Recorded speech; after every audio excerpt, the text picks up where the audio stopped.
What would you do if you found out that the person who cleans your house is hiding a devastating secret? Every day, Michael Jordan saw Maria in the halls of his mansion, efficient, discreet, invisible, until a watch went missing, a final gift from his late father.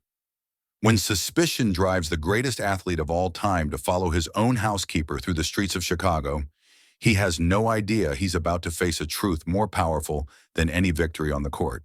What happens when a man who has conquered everything discovers that his fortune can't buy what truly matters? This is the story the media never told, of how the legendary Michael Jordan went into the shadows of the city and came back transformed by the most important lesson of his life, an impossible choice, a family on the brink of collapse, and the moment when a global superstar discovered that sometimes we must lose something valuable to find something truly priceless. The morning sun in Chicago streamed through the wide windows of the Highland Park mansion, illuminating the countless trophies and memorabilia that adorned the walls. Michael Jordan, at 62 years old, still maintained the same discipline he had during his NBA dominance. He had woken up at 5 a.m., as usual, for his workout session in the private gym within the property. His muscles no longer responded with the same explosiveness as before, but the commitment remained intact. Wearing a gray t-shirt with the Jumpman logo and black shorts, he descended the marble stairs toward the kitchen for his breakfast. The smell of freshly brewed coffee and scrambled eggs already filled the air. Maria, his housekeeper for over 7 years, always had everything ready on time. It was one of the qualities Jordan most admired in her. Consistency, something he deeply valued himself. "Good morning, Maria. That coffee smells amazing today," Michael said as he entered the spacious kitchen, decorated with state-of-the-art stainless steel appliances and black granite countertops. "Good morning, Mr. Jordan. I prepared everything the way you like it. The eggs with little salt and the orange juice freshly squeezed," Maria replied with a shy smile as she arranged the silverware on the table. The dynamic between them had always been professional yet cordial. Maria Lopez was a woman in her early 40s, with black hair always tied in a neat bun, small but agile hands, and a reserved posture that hid a remarkable inner strength. Having emigrated to the United States nearly 2 decades ago, she had found not only a job in Jordan's home, but also an environment of mutual respect. Jordan appreciated her discretion, a rare quality when one lives constantly in the spotlight. Even though he had stepped away from the courts years ago, his name was still synonymous with excellence, and privacy had become a precious commodity. Maria understood that from day one, never mentioning her job to anyone, not even her own family. That created a bond of trust that went beyond a boss-employee relationship. "How's your son? Is he still playing basketball at school?" Jordan asked, genuinely interested, as he sat down at the table and picked up the Chicago Tribune Maria had left beside his plate, as she did every morning. "He's doing well, sir. He's more interested in science than sports now, but he still keeps that autographed ball you gave him as his greatest treasure," Maria replied with a proud sparkle in her eyes that quickly shifted into something else. "Worry, perhaps?" Breakfast went on as usual, with Jordan reviewing his day's appointments with his personal assistant over the phone while finishing his fruit plate. Maria moved through the kitchen with the efficiency of someone who knew every inch of the space. However, something felt different that morning. Jordan, with the same sharp eye that allowed him to see impossible openings in opposing defenses during his glory days with the Chicago Bulls, noticed her movements were slightly slower, less precise. Her hands trembled subtly as she cleared the plates, and her tan skin looked paler than usual. Small details that might go unnoticed to most, but not to someone who built a career by observing and reacting to the slightest changes in his surroundings. "Maria, are you feeling okay?" Jordan asked, lowering the newspaper and focusing all his attention on her, with that intensity that made professional players back off on the court. "I'm fine, sir. Just a little tired. Didn't sleep very well," she answered quickly. Too quickly, as if trying to end the conversation before it even began.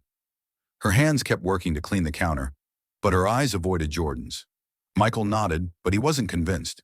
Years of interviews and press conferences had made him an excellent reader of body language. Maria was hiding something, but he respected her space, After all, everyone has the right to their secrets and personal worries. He stood up to prepare for a meeting with executives from his sportswear brand when he heard a muffled sound coming from the kitchen. Returning quickly, he found Maria leaning on the counter, struggling to breathe, her eyes half closed as if trying to focus her vision. Maria? Maria, what's going on?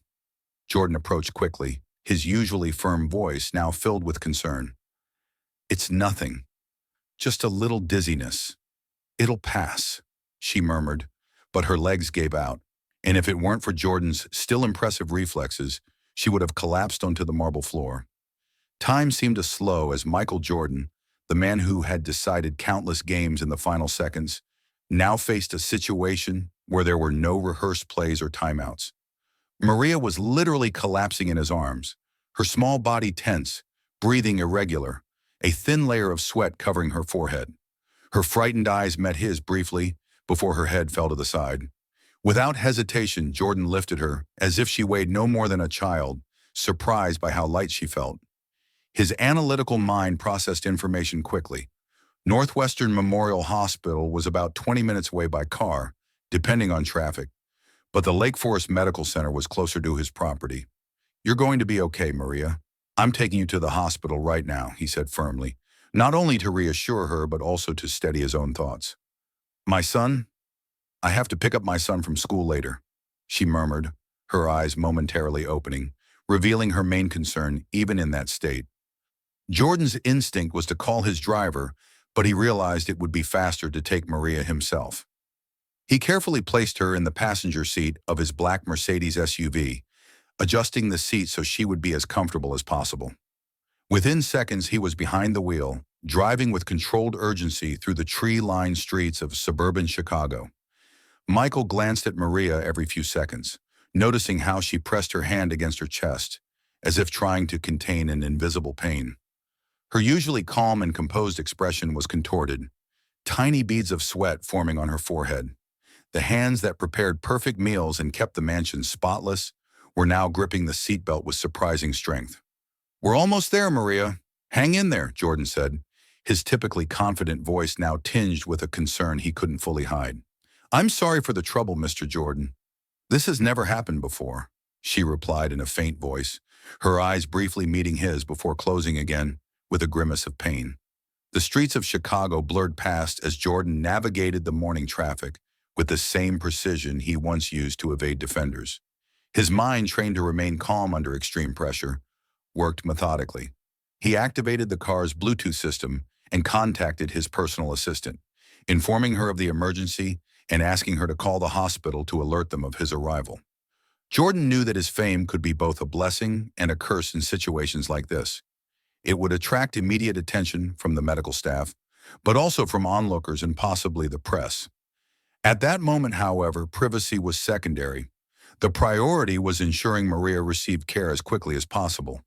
The hospital appeared ahead, its modern glass and steel facade reflecting the Chicago morning sun. Jordan parked directly at the emergency entrance, ignoring the no parking signs. As he got out of the car, he was immediately recognized by the security guard, whose surprised expression quickly shifted to understanding upon seeing Maria nearly unconscious in the passenger seat. Within seconds, a team of nurses approached with a stretcher. Jordan, with all his height and athletic build, looked strangely vulnerable as he watched the healthcare professionals take control of the situation, checking Maria's vitals, attaching a portable heart monitor, and inserting an IV line with silent efficiency. Extremely high blood pressure, a nurse announced as they wheeled Maria into the hospital. Any known medical history? Not that I'm aware of, Jordan replied, following them through the sterile corridors. She's worked for me for over 7 years. Never mentioned any health issues. Are you family? Asked a doctor who joined the group, already examining Maria's pupils with a small flashlight. No, she works in my home. Jordan hesitated, realizing how impersonal it sounded to define Maria merely as his housekeeper after so many years of loyalty and service. And you are? The doctor began to ask, glancing up for just a second before recognizing Chicago's most famous face. Mr. Jordan. Right. We'll take care of her. Please wait in the waiting room. Someone will come speak with you once we have a diagnosis. Michael Jordan, used to being in control, used to being the decision-maker on the court and in business, suddenly found himself relegated to the role of spectator. The hospital waiting room was nearly empty at that hour of the morning, which was a blessing considering his fame. He sat in one of the cushioned chairs, elbows resting on his knees, hands clasped like in prayer. The last time he had felt so powerless was when his father, James Jordan, was murdered in 1993. A blow that temporarily pulled him away from basketball and led him to attempt a career in baseball. Now, though under completely different circumstances, that same feeling of vulnerability enveloped him. Why did I never ask about her health or if she needed anything? He murmured to himself, realizing that despite their daily conversations, he knew surprisingly little about Maria's personal life beyond the walls of his property. "Mr. Jordan?" A voice interrupted his thoughts. It was an older nurse, her badge indicating more than 20 years of service at that hospital. "The doctor would like to speak with you." The doctor who had received Maria in the emergency room was now wearing a white coat over his dark blue scrubs. His name, Dr. Thomas Chen, was embroidered on the upper pocket. He extended his hand to Jordan, who stood immediately. "How is she? What happened?" Jordan asked, his usually controlled tone now showing genuine concern. "Mr. Jordan, Ms. Maria had a hypertensive crisis, a dangerous spike in blood pressure that can lead to serious complications such as a stroke or heart problems if untreated. We were able to stabilize her with medication, but we'd like to keep her under observation for a few hours. Is she going to be okay?" The question came out more vulnerable than Jordan intended, reminding him of the time when, as an NBA rookie, he didn't yet have all the answers. "I believe so. The good news is that you brought her quickly, before any damage to vital organs occurred. However, I'm concerned because she admitted she'd been having symptoms like headaches and blurry vision for weeks, but didn't seek medical help," the doctor explained, his professional tone mixed with genuine concern. "She didn't tell me anything about this," Jordan replied, feeling strangely betrayed for not having been informed, even though he understood that Maria had no obligation to share her health issues with her employer. "Unfortunately, it's common. Many people with high blood pressure don't show obvious symptoms until a crisis like this. And even when they do have symptoms, they often ignore them due to concerns about medical costs or because they can't take time off work," noted Dr. Chen, in the tone of someone who had seen that situation countless times. "Money and work aren't an issue. She has full health coverage as part of her benefits and can certainly take the necessary time off to take care of her health," Jordan stated firmly, the frustration in his voice directed not at the doctor, but at the situation as a whole. "You can see her now if you'd like. She's awake and her blood pressure is under control, though we still need to monitor her." The room where Maria had been admitted was simple but comfortable. Monitors next to the bed tracked her vital signs with rhythmic beeps. When she saw Jordan enter, she tried to adjust herself in bed, clearly uncomfortable that her employer, a sports legend, was seeing her in such a vulnerable state. Her work uniform had been replaced by a hospital gown, and her usually immaculate bun was undone, revealing dark hair with a few gray strands at the temples. Jordan noticed how she looked smaller and more fragile in that clinical environment, so different from the efficient woman who managed the household tasks in his mansion with quiet precision. "Maria, how are you feeling?" Jordan asked, approaching the bed, unsure whether he should sit or remain standing, a rare moment of hesitation for someone usually so confident in his movements. "Much better, Mr. Jordan. I'm sorry for all this trouble," she replied, her voice now firmer though still low. Her eyes, however, avoided his, focusing on her hands resting on the hospital blanket. "Trouble? Maria, this is your health, not trouble," he replied, choosing to sit in the chair next to the bed. "The doctor told me you've been having symptoms for weeks.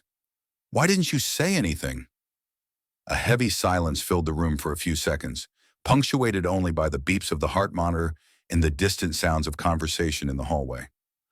Maria finally looked up, meeting Jordan's eyes. There was something beyond shame or embarrassment in her gaze, a deeper concern, an anguish that didn't fully align with the present situation. "I didn't want to bother anyone. I thought it was just tiredness, that it would pass," she finally said, her hands tightening around the blanket almost imperceptibly. "You have so many important things to worry about." "Maria, listen," Jordan leaned slightly forward, his voice taking on that tone of intensity he used in decisive moments. There is nothing more important than health. Nothing. Believe me, I learned that the hard way.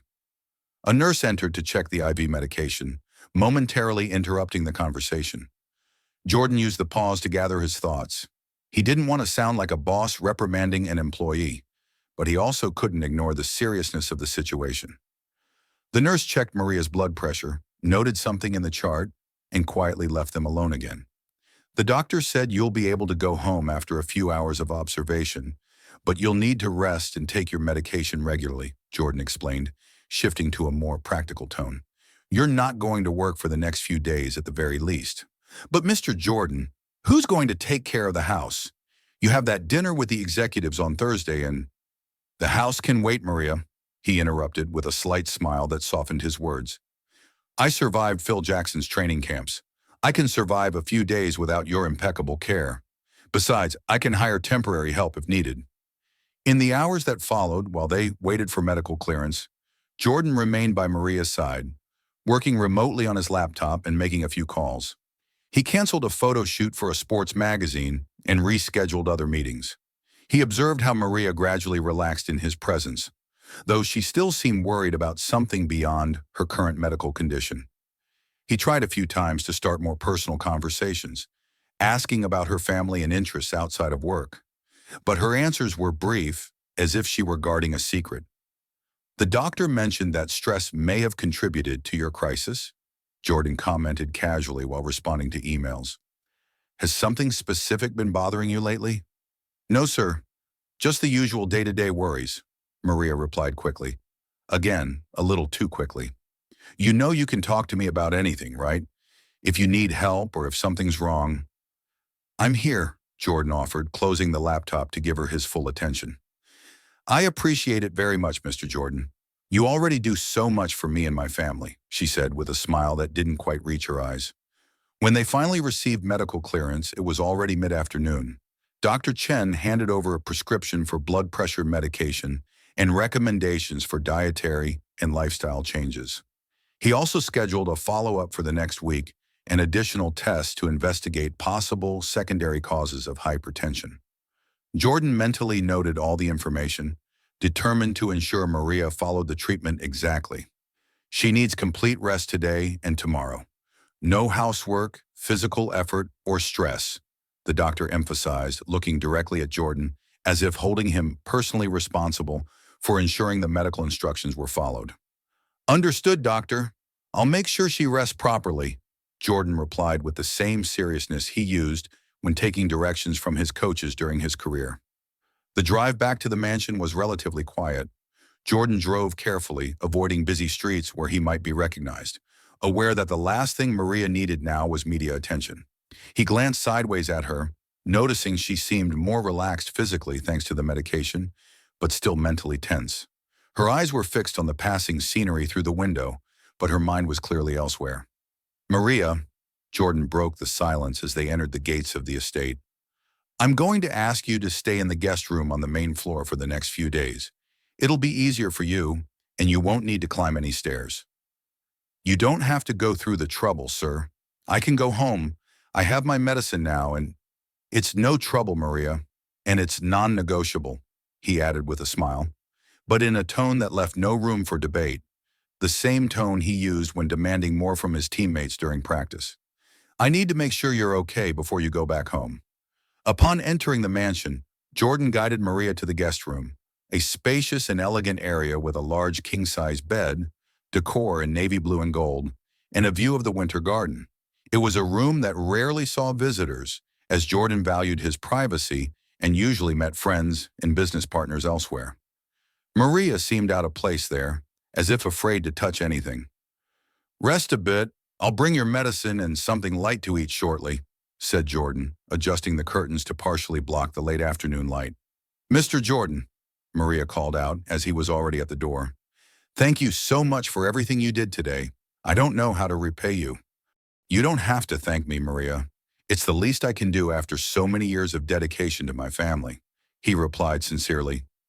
Now get some rest. Doctor's orders, he added with a wink, trying to ease the tension. Hours later, after ensuring Maria had eaten properly and taken her night medication, Michael Jordan retired to his quarters. Sitting on the edge of his king-size bed, he reflected on the day's events. The image of Maria collapsing in his arms remained vivid in his mind, as did the persistent expression of worry she still carried despite her physical improvement. Years of post-game interviews and multi-million-dollar contract negotiations had sharpened his ability to read people, and something told him the hypertensive crisis was just the tip of the iceberg. Maria was hiding something deeper, something that was consuming her from the inside. "Something's wrong, and it's not just high blood pressure," he murmured to himself as he prepared for bed. "She's never acted like this in all these years." Lying in his spacious bed, with a view of Lake Michigan in the distance, Michael Jordan, the man who had overcome every obstacle on the court, who turned defeat into motivation, who elevated basketball to new heights, felt strangely powerless. As much as he wanted to help Maria, he couldn't force her to trust him with her personal problems. And that realization, paradoxically, bothered him more than it should have. As sleep finally overcame him, one question lingered in his mind. What could be so serious that Maria preferred to risk her own health rather than open up? "Tomorrow I'll try again," he decided as he closed his eyes. "Every problem has a solution, always." The first rays of sunlight pierced through the mansion's wide windows, bathing the kitchen in a warm, golden glow, typical of late spring mornings in Chicago. Michael Jordan, already dressed in gray athletic pants and a black t-shirt bearing his brand's logo, sat at the breakfast table, flipping distractedly through the Wall Street Journal while he waited. His eyes frequently drifted to the wall clock in the kitchen door. Maria had insisted on resuming her duties despite his protests, claiming she felt much better after a night's rest.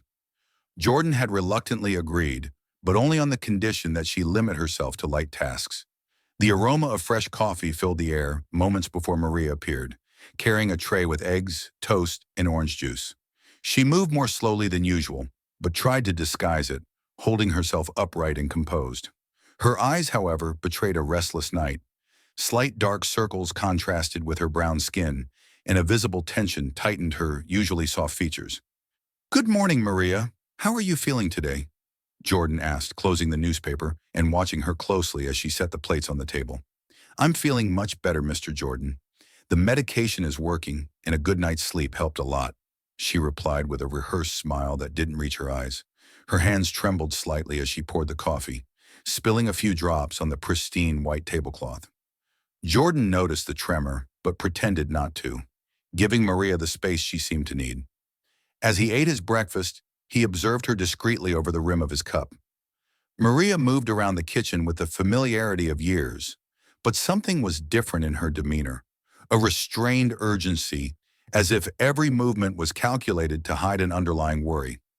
Occasionally, she checked her wristwatch, an unusual gesture for someone who rarely showed signs of being in a hurry. Her thoughts seemed distant, her mind clearly occupied with something far beyond that spacious and impeccably equipped kitchen. At one point, she stopped near the window overlooking the garden, her gaze fixed on the horizon, completely oblivious to Jordan's presence. "Maria, are you sure everything is okay? You seem worried about something," Jordan tried again, his voice calm but firm, like when he tried to extract the truth from a teammate hiding an injury. "I'm just a little worried about my son, sir. He's in the middle of exams at school," she replied, turning quickly, as if surprised by her private thoughts. "Do you need anything else? I remember you have that business trip today." Jordan's phone rang, interrupting the conversation.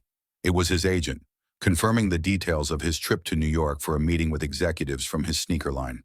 "Yes, Mark. I'll be at the airport at 2. I still have a few hours." "No, I don't want to discuss anything over the phone. I'd rather go over the terms in person." He hung up the phone and noticed that Maria had already started gathering the dishes. "You can leave that for later, Maria. I'll need your help with some things for the trip." Jordan's mansion was a testament to his success and refined taste. As they walked through the wide, well-lit hallways toward the master suite, they passed walls adorned with carefully framed memorabilia, signed T-shirts, historic photographs of key moments in his career, gleaming trophies that captured over 2 decades of athletic dominance. Each item told a story of overcoming challenges, determination, and excellence. Maria had always shown almost reverential care for these objects, cleaning them personally and ensuring they were always spotless. Today, however, she barely glanced at them, her eyes fixed on the floor ahead, as if following a mental map to a destination far away from there. I'll need the navy blue and charcoal gray suits, 2 white shirts and 1 light blue, the red tie with a subtle pattern I wore at the Nike event last month, socks and sportswear for 2 days, Jordan instructed as they entered the spacious closet attached to the master suite. It was almost as large as the living room of an average house, with strategically placed lighting highlighting the perfectly organized clothing by colors and occasions. Yes, sir. I'll prepare everything while you finish your emails, Maria replied mechanically, heading to the designated sections of the closet. Actually, I need to grab my gold watch. I'll wear it for the main meeting tomorrow, Jordan said, moving toward a built-in shelf on the opposite wall. The section dedicated to luxury watches was protected by a discreet sliding panel. Jordan slid the panel and surveyed the meticulously arranged collection. Strange. I don't see the gold watch, the one my father gave me. The mention of the watch made Maria freeze momentarily, a blue shirt hanging from her hands. She quickly resumed her movements, but not before Jordan noticed the reaction. Maybe it's in another compartment, sir. You sometimes move the watches around. Not that watch, Maria. That one always stays in the same place, Jordan replied, now systematically examining each compartment of the shelf. There was a growing tone of concern in his voice. It was the last gift my father gave me before. He didn't finish the sentence. Even after all these years, the loss of James Jordan was still a wound that had never fully healed. I'll help look for it, sir, Maria offered, placing the clothes carefully on a nearby leather armchair. Her face was pale, and her normally steady hands were now visibly trembling. The next 20 minutes were spent on a meticulous search for the watch. Jordan checked every drawer, every compartment, every surface where he could have left the item. Maria accompanied him, checking under furniture, inside coat pockets, in places where the watch normally wouldn't be. The tension grew in the room as the search proved fruitless. Jordan rarely showed frustration in his post-basketball life, having learned valuable lessons about emotional control during his career. But now his brows furrowed in a deep expression of annoyance. The watch wasn't just a valuable item. It was a tangible connection to his father, a reminder of the sacrifices and support he had received, an emotional anchor that kept him connected to his roots. It's nowhere to be found, Jordan finally concluded, sitting on the edge of the king-sized bed, his large hands resting on his knees, eyes fixed on the luxurious carpet. It's like it disappeared into thin air. Maybe you wore it recently and forgot, Maria suggested hesitantly, keeping a calculated distance. Her eyes avoided Jordan's, focusing on some point on the opposite wall. Maria, have you been through my watch drawers recently? The question came out more directly than Jordan intended, his tone sharper than usual. The years at the top of the most competitive sport in the world had sharpened his instincts, and something in Maria's posture triggered alarms in his mind. Yes, when I cleaned the closet last week, like I always do, she answered, her voice almost inaudible. But I don't touch the watches, sir. I just clean around them, as you asked. A heavy silence settled between them, filled only by the distant sound of gardeners working on the expansive grounds of the estate. Jordan studied Maria's face, trying to decipher what was hidden behind her expression. He had known her for years, trusted her implicitly, but the combination of her strange behavior in recent days and the disappearance of the watch stirred unsettling thoughts. Immediately, he felt guilty for allowing such suspicions to form in his mind. Maria had always been the embodiment of honesty and dedication, and yet something was clearly wrong. I'll call security. Check the camera footage, Jordan decided, reaching for his phone on the nightstand. Mr. Jordan, ... Maria began, her voice trembling, eyes suddenly moist. I'm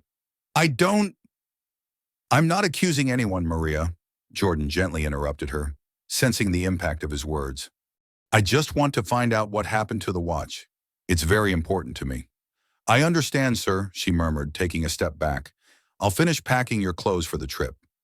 As Maria returned to the task of organizing the suitcase, Jordan made a quick call to the head of security on his property, requesting a discreet check of the camera footage in the area of the house that included his suite.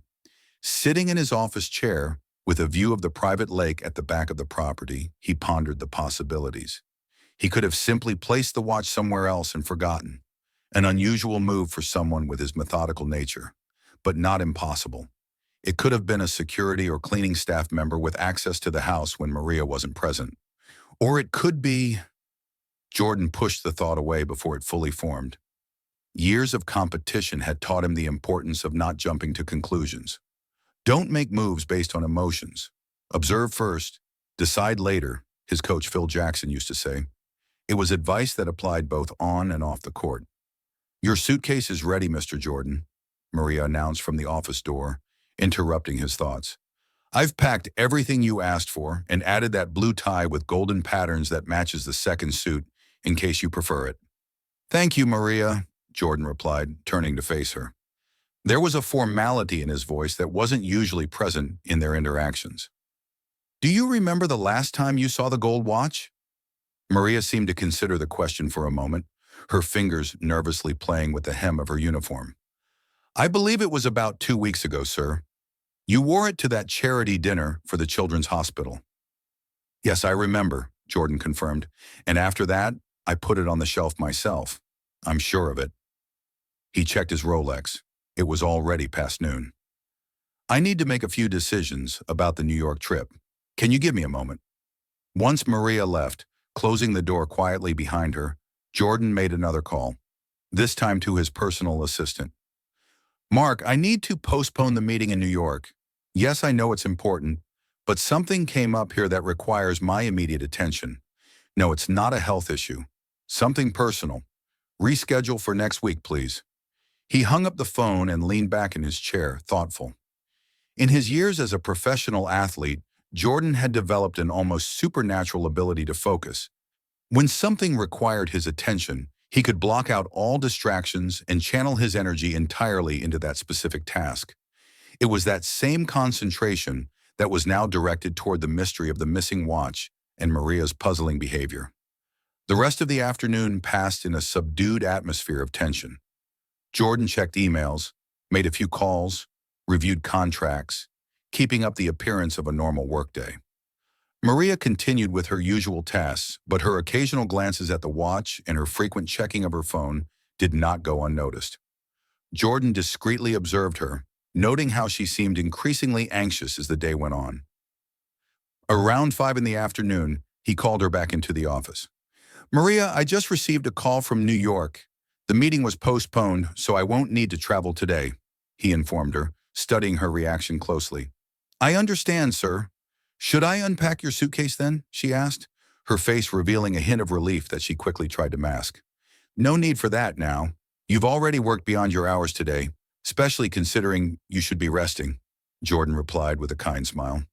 "Why don't you go home early? You look tired." "Are you sure, sir? There's still dinner to prepare and—" "I can order something from outside. I'm perfectly capable of managing for one night," he assured her, getting up and walking over to her. "It's an order, Maria. Go home and rest."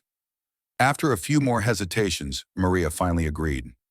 Jordan watched from his office window as she left through the back of the mansion, walking quickly across the immaculately kept garden toward the service gate.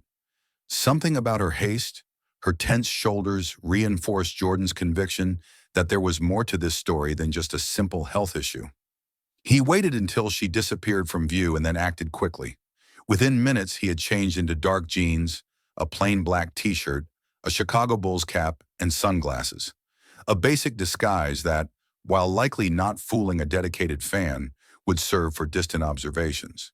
He grabbed the keys to a black Chevrolet Tahoe, the least flashy of the vehicles in his garage, and left through the back of the property on a rarely used path. The streets of Chicago in the late afternoon were congested with typical rush hour traffic. Jordan kept a safe distance from the bus Maria had boarded, thankful for the slow traffic that made it easier to remain discreet. The feeling was surreal.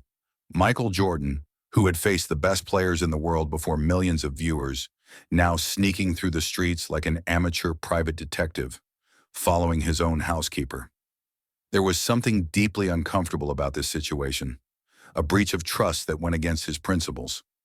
And yet, the memory of the watch, his father's last gift before the tragic murder, and Maria's inexplicable change in behavior drove him forward.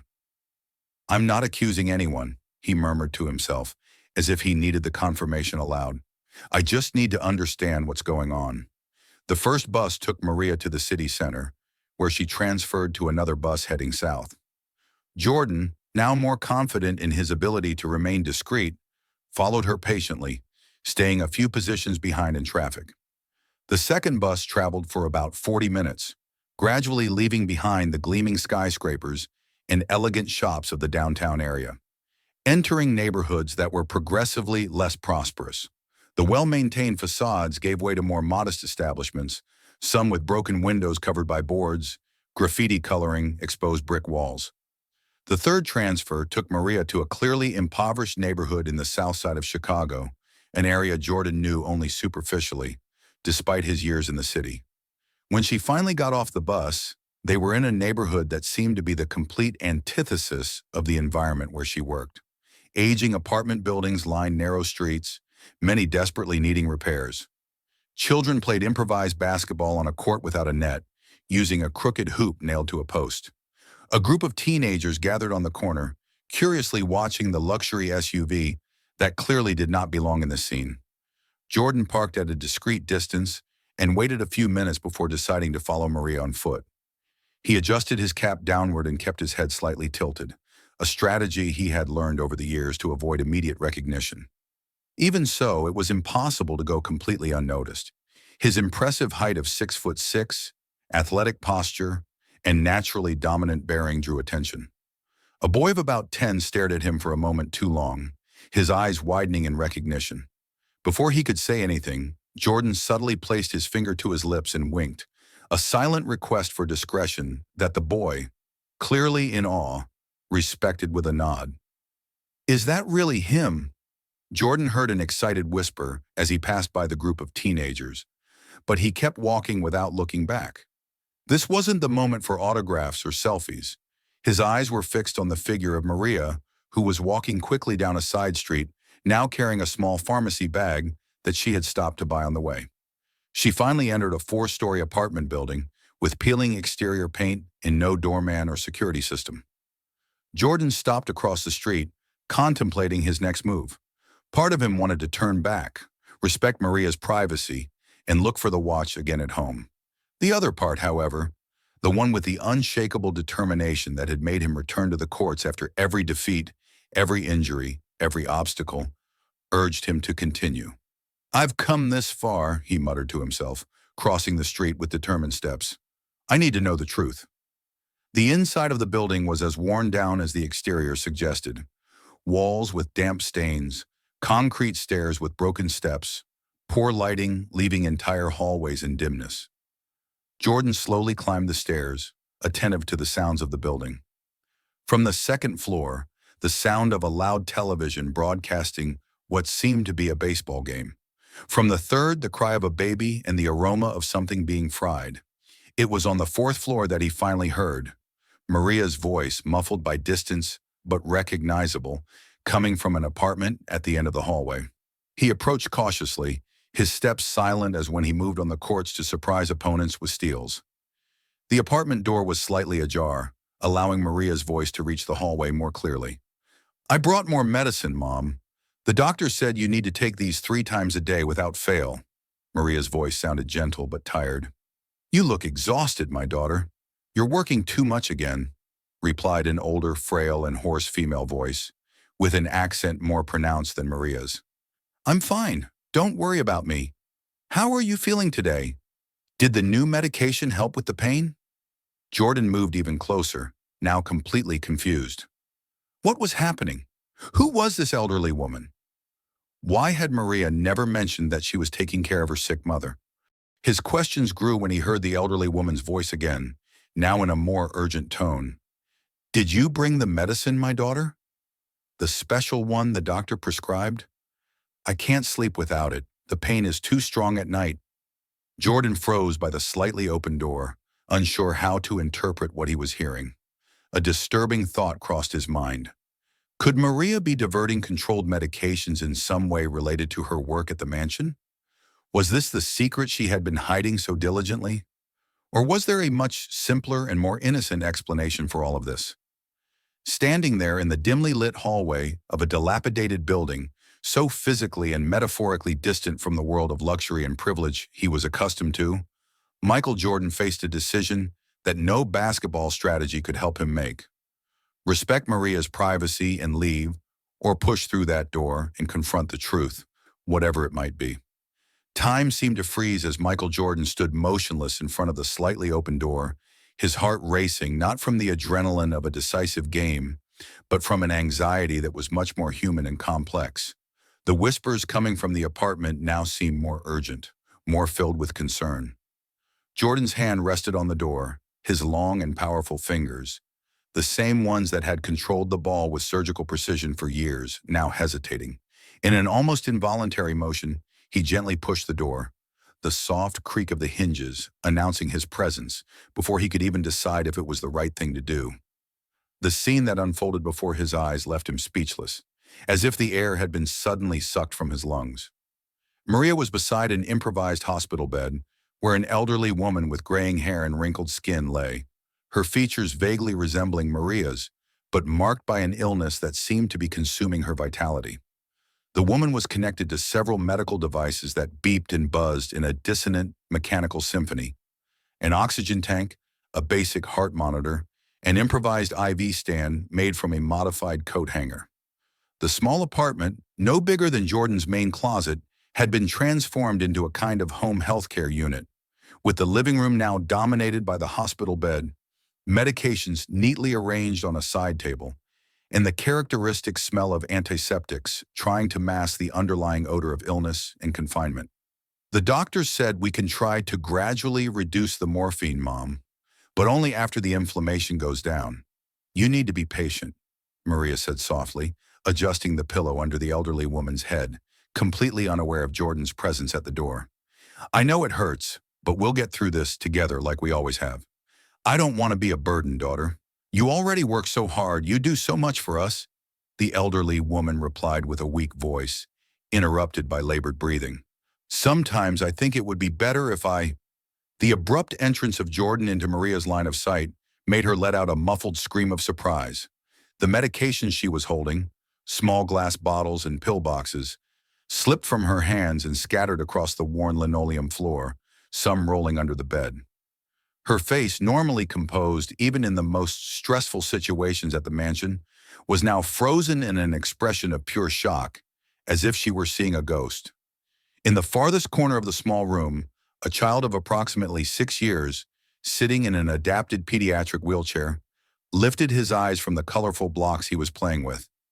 The boy had the same expressive eyes as Maria, but his small body seemed fragile, almost brittle, and his movements as he manipulated the blocks were uncoordinated, clearly requiring concentrated effort.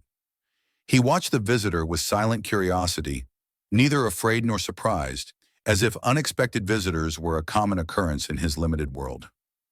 "Mr. Jordan, I didn't expect you here," Maria said with a trembling voice, quickly kneeling to collect the scattered medications. Her hands were visibly shaking, and a deep red stain crept up her neck, tinting her cheeks. How did you...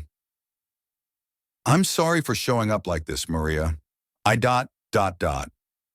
Jordan took a few steps into the apartment, his imposing figure seeming even larger in the cramped space. Instinctively, he leaned down to help her gather the medications. "I followed you. I realized something was wrong and I needed to know." The confession hung in the air, raw and awkward. Maria remained crouched, her fingers gripping a bottle of medication as if it were a protective talisman. The mother in the bed watched the scene with wide-eyed astonishment, clearly recognizing who the visitor was. Michael Jordan was not just a celebrity in Chicago. He was practically a symbol of the city, his face as familiar as the city skyline itself. The tension in the small room was almost palpable, dense like the fog that often covered Lake Michigan on autumn mornings. "Mom, this is Mr. Jordan, my employer," Maria finally broke the silence, standing up with the gathered medications. Her voice tried to maintain composure but betrayed the emotional storm that was clearly stirring inside her. Mr. Jordan, this is my mother, Elena, and over there is my son, Miguel. It's an honor to meet you, Jordan replied automatically, the words sounding inadequate even to his own ears. His mind was working to process the scene, to reconcile the Maria he knew, efficient, reserved, always impeccably presentable, with this raw reality of an exhausted caregiver fighting against forces much greater than herself. Maria, I didn't know. Why didn't you say anything about this? The question was momentarily left unanswered when little Miguel, sensing the growing tension, let out a sharp sound of distress. Maria immediately moved toward him with the fluid practice of someone who had performed the same movement thousands of times. She knelt beside the wheelchair, whispering soothing words in Spanish, her hand gently stroking the boy's dark, fine hair. Jordan watched the interaction with growing understanding, the unconditional love of a mother, the absolute dedication he had witnessed in his own childhood, when his mother Dolores had sacrificed so much to support her children's dreams. It was a universal language that transcended cultural and economic barriers. Miguel has cerebral palsy, Maria explained after the boy calmed down, returning to organize the medications on the side table. Her hands still trembled, but her voice had found a bit of the strength and dignity that Jordan recognized. He was born prematurely, with complications. He needs constant therapies, special equipment, medications, things that our insurance only covers partially, when it covers. And your mother? Jordan asked softly, moving closer to the bed where the elderly woman was watching him with a mix of admiration and embarrassment.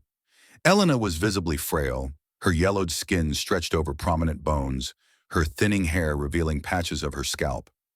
A woman who had clearly been strong in her youth, now reduced by illness to a fragile shadow of her former self. Pancreatic cancer, advanced stage, Maria replied with the objectivity of someone who had been forced to get used to devastating medical terms. The doctors initially gave her 6 months, but that was almost a year ago. She's fighting, like she's done her whole life. I'm too stubborn to die on schedule, Elena unexpectedly added in heavily accented English, a flicker of ironic humor lighting up her tired eyes. Like Michael Jordan when they said he was too old to win another ring. The comment caught Jordan off guard, pulling a genuine smile from him. Even here, in a deteriorating apartment in one of Chicago's poorest suburbs, his legacy followed him.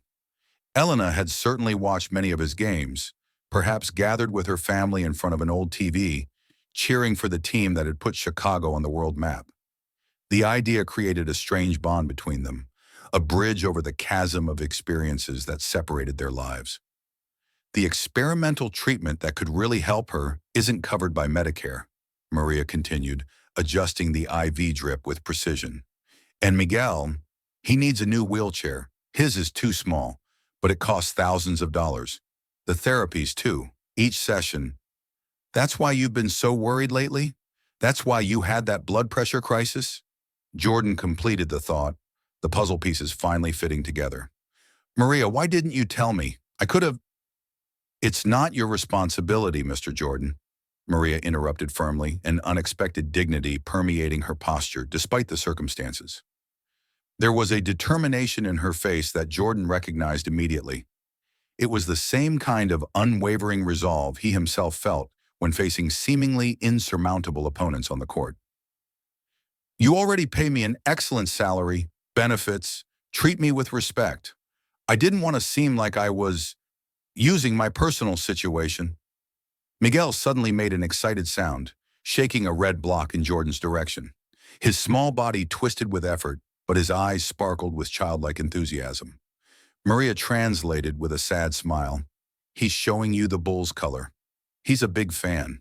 Watches videos of your games on YouTube whenever he can. Jordan walked over to the boy and kneeled to get at eye level, ignoring the protest from his knees. Scars from countless battles on the courts. Up close, he could see that Miguel had that same unmistakable spark Jordan recognized in children who, despite physical limitations, possessed a sharp and alert intelligence. The boy watched every movement of his with absolute fascination, as if in the presence of a mythical figure that had suddenly come to life. "It's a pleasure to meet you, Miguel," Jordan said, extending his large hand for a handshake. The boy looked at his own small, trembling hand, then at Jordan's, before making a visible effort to lift his arm and touch the athlete's fingers. The moment was brief but intensely meaningful, a pure connection that transcended circumstances.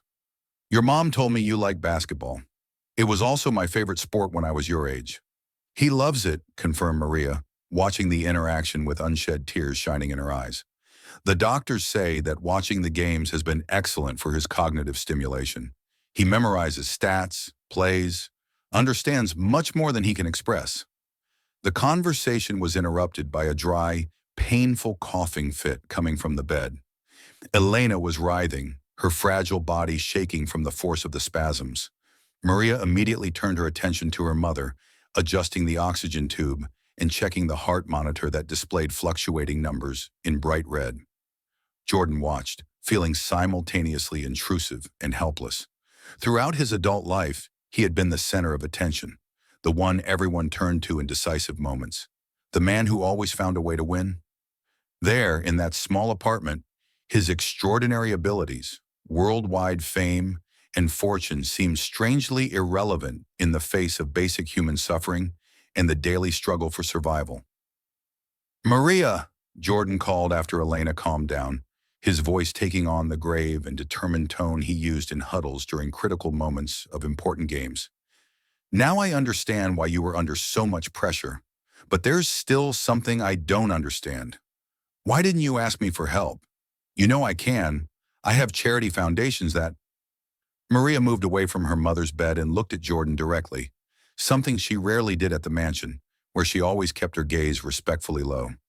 There was a complex mix of emotions on her face: shame, wounded pride, determination, exhaustion. "Mr. Jordan, when I started working for you, I promised myself that I would never let my personal problems interfere with my work or your comfort. You gave me an opportunity when I needed it most, trusted me to take care of your home, your personal things. I couldn't just show up with my hand out." "It wouldn't be charity, Maria," Jordan replied, frustration evident in his voice. "It would be helping someone who deserves it, someone who's worked hard, someone who—" "That's exactly what I admire about you," she interrupted, her voice now more firm. "You help so many people through your foundations, anonymous donations, community initiatives. You do it discreetly, without seeking recognition. I've seen how you've changed lives with these generous gestures." Jordan blinked, genuinely surprised. Maria rarely spoke so much at once, and she had never expressed such personal observations about him. He realized with a strange surge of humility that while he mostly saw her as an efficient employee who kept his domestic life running smoothly, she had observed him for years as a complete human being with values and principles she deeply respected. "I wanted to handle this on my own," Maria continued, her voice now lower, almost a whisper. "I wanted to take care of my family with my own effort, my own work, just like you built your career and legacy with your own determination. I wanted my son to see that his mother was strong enough to face any obstacle, just like you've shown millions of young people that it's possible to overcome adversity with hard work and perseverance." Maria's words hit Jordan with surprising force.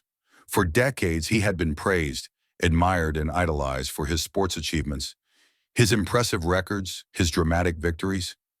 But that praise, from a woman who was silently fighting against obstacles far more fundamental than any defense he had ever faced on the court, touched a different part of his being. It wasn't admiration for the legendary athlete, the global icon, or the successful businessman. It was recognition for the basic human values he tried to exemplify, often away from the spotlight. "Mr. Jordan," Maria lowered her head, clearly gathering courage for something difficult. "Now that you've discovered our secret, I must ask that you please keep this in confidence. I don't want my colleagues at the mansion to know. I don't want to appear as the needy person that everyone must treat with pity. I still have my pride, even if I don't have much left." Before Jordan could respond, Maria continued, her voice trembling slightly. "And I want you to know that I would never, ever take something that doesn't belong to me, not even to save my family. I learned from my mother that dignity and honesty are the only things no one can take from us unless we allow it. The implicit mention of the missing watch made Jordan feel both relieved and embarrassed. The suspicion that had led him here now seemed not only unfounded, but almost offensive in the face of the evident integrity of this woman who sacrificed everything for her family, yet refused to compromise her principles even in the most desperate circumstances. Maria, I never really, he began, but was interrupted by a sudden agitation on the hospital bed. Elena made a strangled sound, her body arching in a violent spasm. The heart monitor began emitting a shrill alert, its numbers flashing in alarming red. The oximeter showed a dangerous drop in saturation levels. Miguel, startled by the noise and commotion, began to cry, his sounds of distress blending with the whistling of the machines in a cacophony of crisis. "Mom!" Maria rushed to the bed, panic evident in her frantic movements. She tried adjusting the oxygen flow, tilting Elena's head to improve the airflow, but the elderly woman continued to thrash, her lips taking on a frightening bluish hue. "She's having a respiratory crisis. We need help." Time slowed down for Jordan, each second expanding like in the final moments of a tied game, with little time left on the clock. He saw the terror in Maria's eyes, Elena's fragile body convulsing on the bed, heard Miguel's anguished crying. On the court, this would be the moment when everyone would expect him to take control, to make the game-winning play, to save the game. And then he realized, outside of the court, in situations that truly mattered, his fame and athletic talent meant very little. What mattered was basic humanity, the willingness to act when needed. "Maria," he said with a calm he didn't feel, but which years of competitive pressure had taught him to project. "What's the closest hospital from here? We can get there faster than an ambulance." "Northwestern Memorial," she responded automatically, still trying to stabilize her mother. "But the insurance, the admission—" "Forget about that now," Jordan ordered, already grabbing the car keys from his pocket. "We're taking her immediately. Can you carry Miguel? I'll help with your mom." Without waiting for an answer, Jordan approached the hospital bed. With the same controlled strength that once allowed him to dominate much bigger opponents, he carefully disconnected Elena from the non-essential equipment, wrapped her in a thin blanket, and lifted her in his arms. He was surprised by the lightness of the elderly woman's body. She seemed almost entirely made of bones and determination, with little more between them. Elena continued to gasp for air, each breath a visible battle, but her eyes briefly met Jordan's, conveying a mix of fear and gratitude. "It will be okay, Mrs. Elena," he promised, hoping to sound more confident than he felt. "We're going to take care of you." Maria had already lifted Miguel from the wheelchair and was holding him tightly against her chest. The boy, sensing the gravity of the situation, had silenced his crying to an occasional sob. His large, frightened eyes alternated between his grandmother in Jordan's arms and his mother's tense face. Together, the unlikely group descended the uneven stairs of the building, Jordan carefully maneuvering Elena's fragile body through the narrow passages, Maria following with Miguel, whispering words of comfort in Spanish. "Mr. Jordan," said Maria when they reached the parked SUV, her voice breaking with contained emotion. "Why are you doing this? After I lied to you for so long, hid all of this." Jordan opened the back door of the vehicle with one hand, still holding Elena with the other, and responded simply, "Because it's the right thing to do, Maria. And in the end, that's all that really matters." As they carefully settled Elena in the back seat, with Maria and Miguel beside her, Jordan couldn't help but reflect on how life could change in an instant. Hours earlier, he was in his luxurious mansion, worried about a missing watch. Now he was about to race against time in a much more literal and meaningful sense, with the life of an elderly woman he barely knew potentially in his hands. In the rearview mirror, he saw Maria leaning over her mother, monitoring her increasingly labored breathing, checking her pulse, murmuring what seemed to be prayers. Her absolute dedication, her strength in the face of adversity that would make many give up, was more impressive than any athletic display Jordan had ever witnessed. When Jordan, visibly shaken, asked why she didn't say anything, Maria lowers her head and starts crying. "I'm trying to help her without needing your help. I want to do good just as you do for millions of people anonymously and from the heart." she confesses. At that moment, the elderly woman in the bed has a sudden respiratory crisis, and Maria screams for help, looking desperately at Jordan.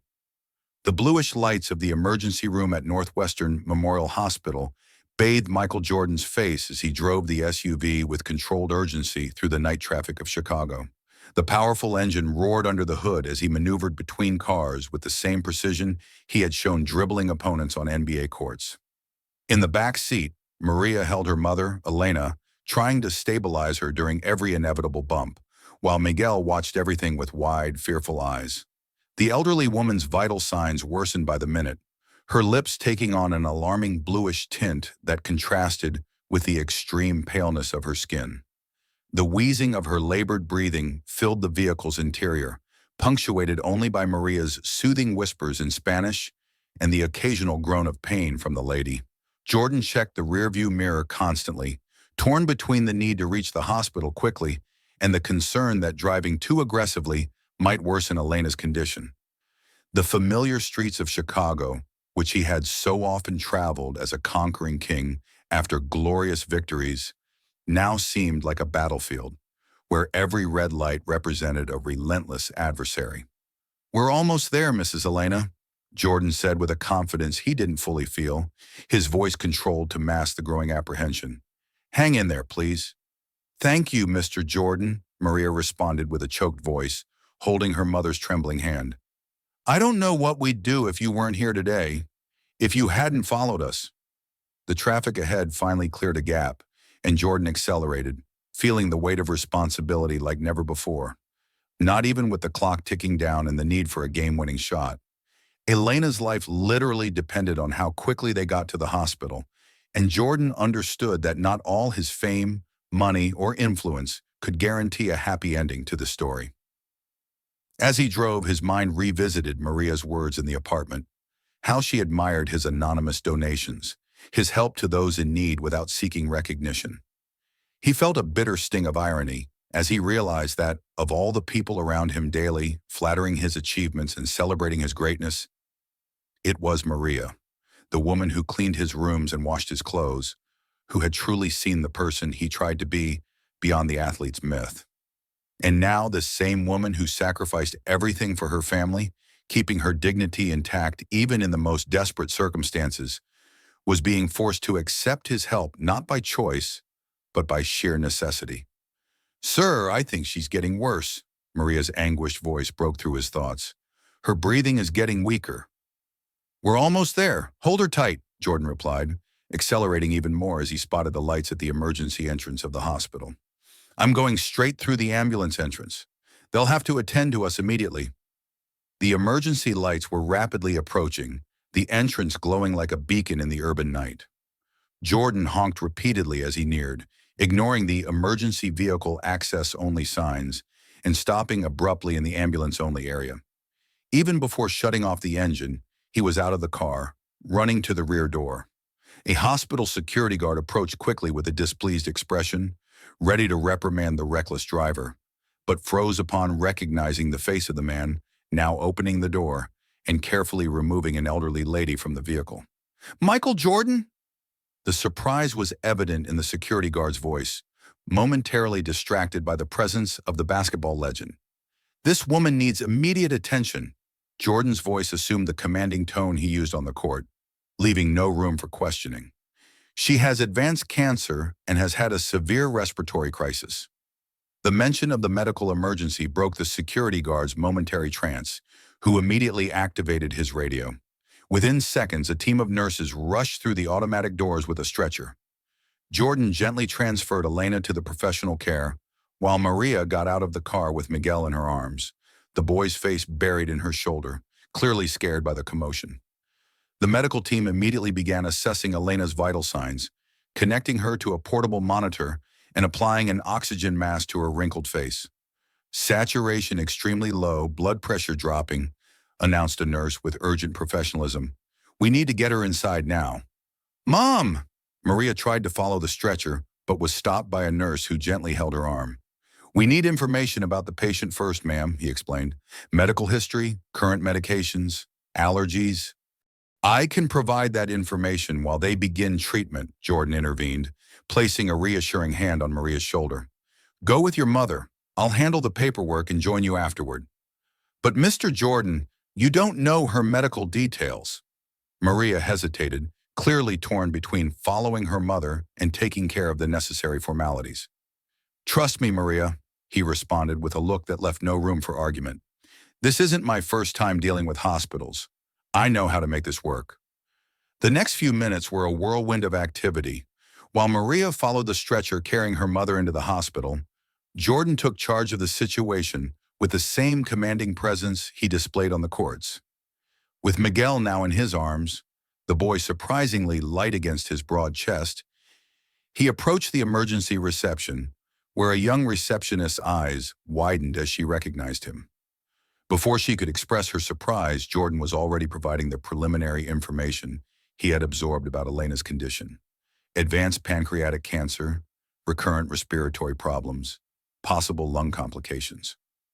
We need the best specialist available immediately, he said, his voice calm but unquestionably authoritative. And a private room, not a stretcher in the hallway. Mr. Jordan, I understand your concern, but we have protocols. The receptionist began, obviously intimidated, but trying to follow hospital procedures.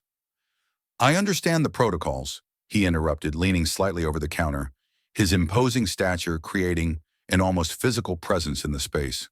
But I also understand that there are times when exceptions need to be made. This woman is not just any patient to me. The combination of his celebrity, natural authority, and genuine concern had the desired effect. The receptionist made a few internal calls, speaking in a low voice, and occasionally glancing at Jordan with a mixture of admiration and nervousness. Miguel, still in Jordan's arms, watched everything with quiet curiosity, his large eyes absorbing every detail of the unfamiliar environment. Occasionally, the boy made a small hand movement, as if trying to point at something, but his limited motor control made the gesture almost imperceptible to anyone not paying close attention. He's trying to say something, Jordan observed, noticing the repetitive pattern of Miguel's subtle movements. I think he wants to go with his mother.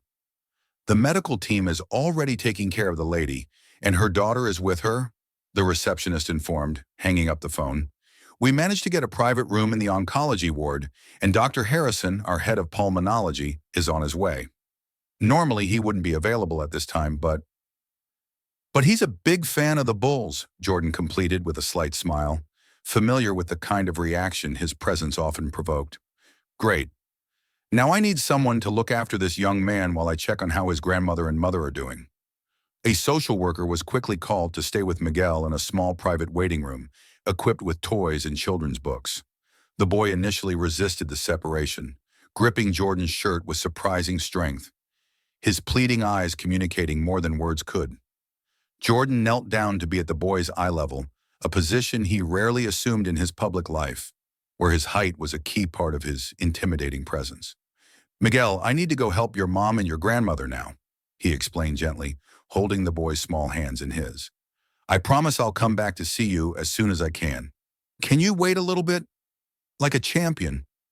The mention of the word champion seemed to resonate with the boy, who slowly loosened his grip on Jordan's shirt and nodded seriously, as if accepting an important mission. The social worker, clearly impressed with the interaction, led Miguel into the room, promising he would be well taken care of while he waited. Jordan watched for a moment before turning and following the labyrinthine hospital corridors to the oncology ward, guided by an administrative staff member who appeared seemingly out of nowhere to personally escort him. The corridors of Northwestern Memorial were very different from the tunnels of the United Center that Jordan had walked countless times on his way to glory. Here the air had a distinctive odor of antiseptic and disinfectant. The walls were a neutral tone designed to calm, and the predominant sound was not thousands of fans shouting his name, but the constant beeping of heart monitors and muffled conversations between healthcare professionals.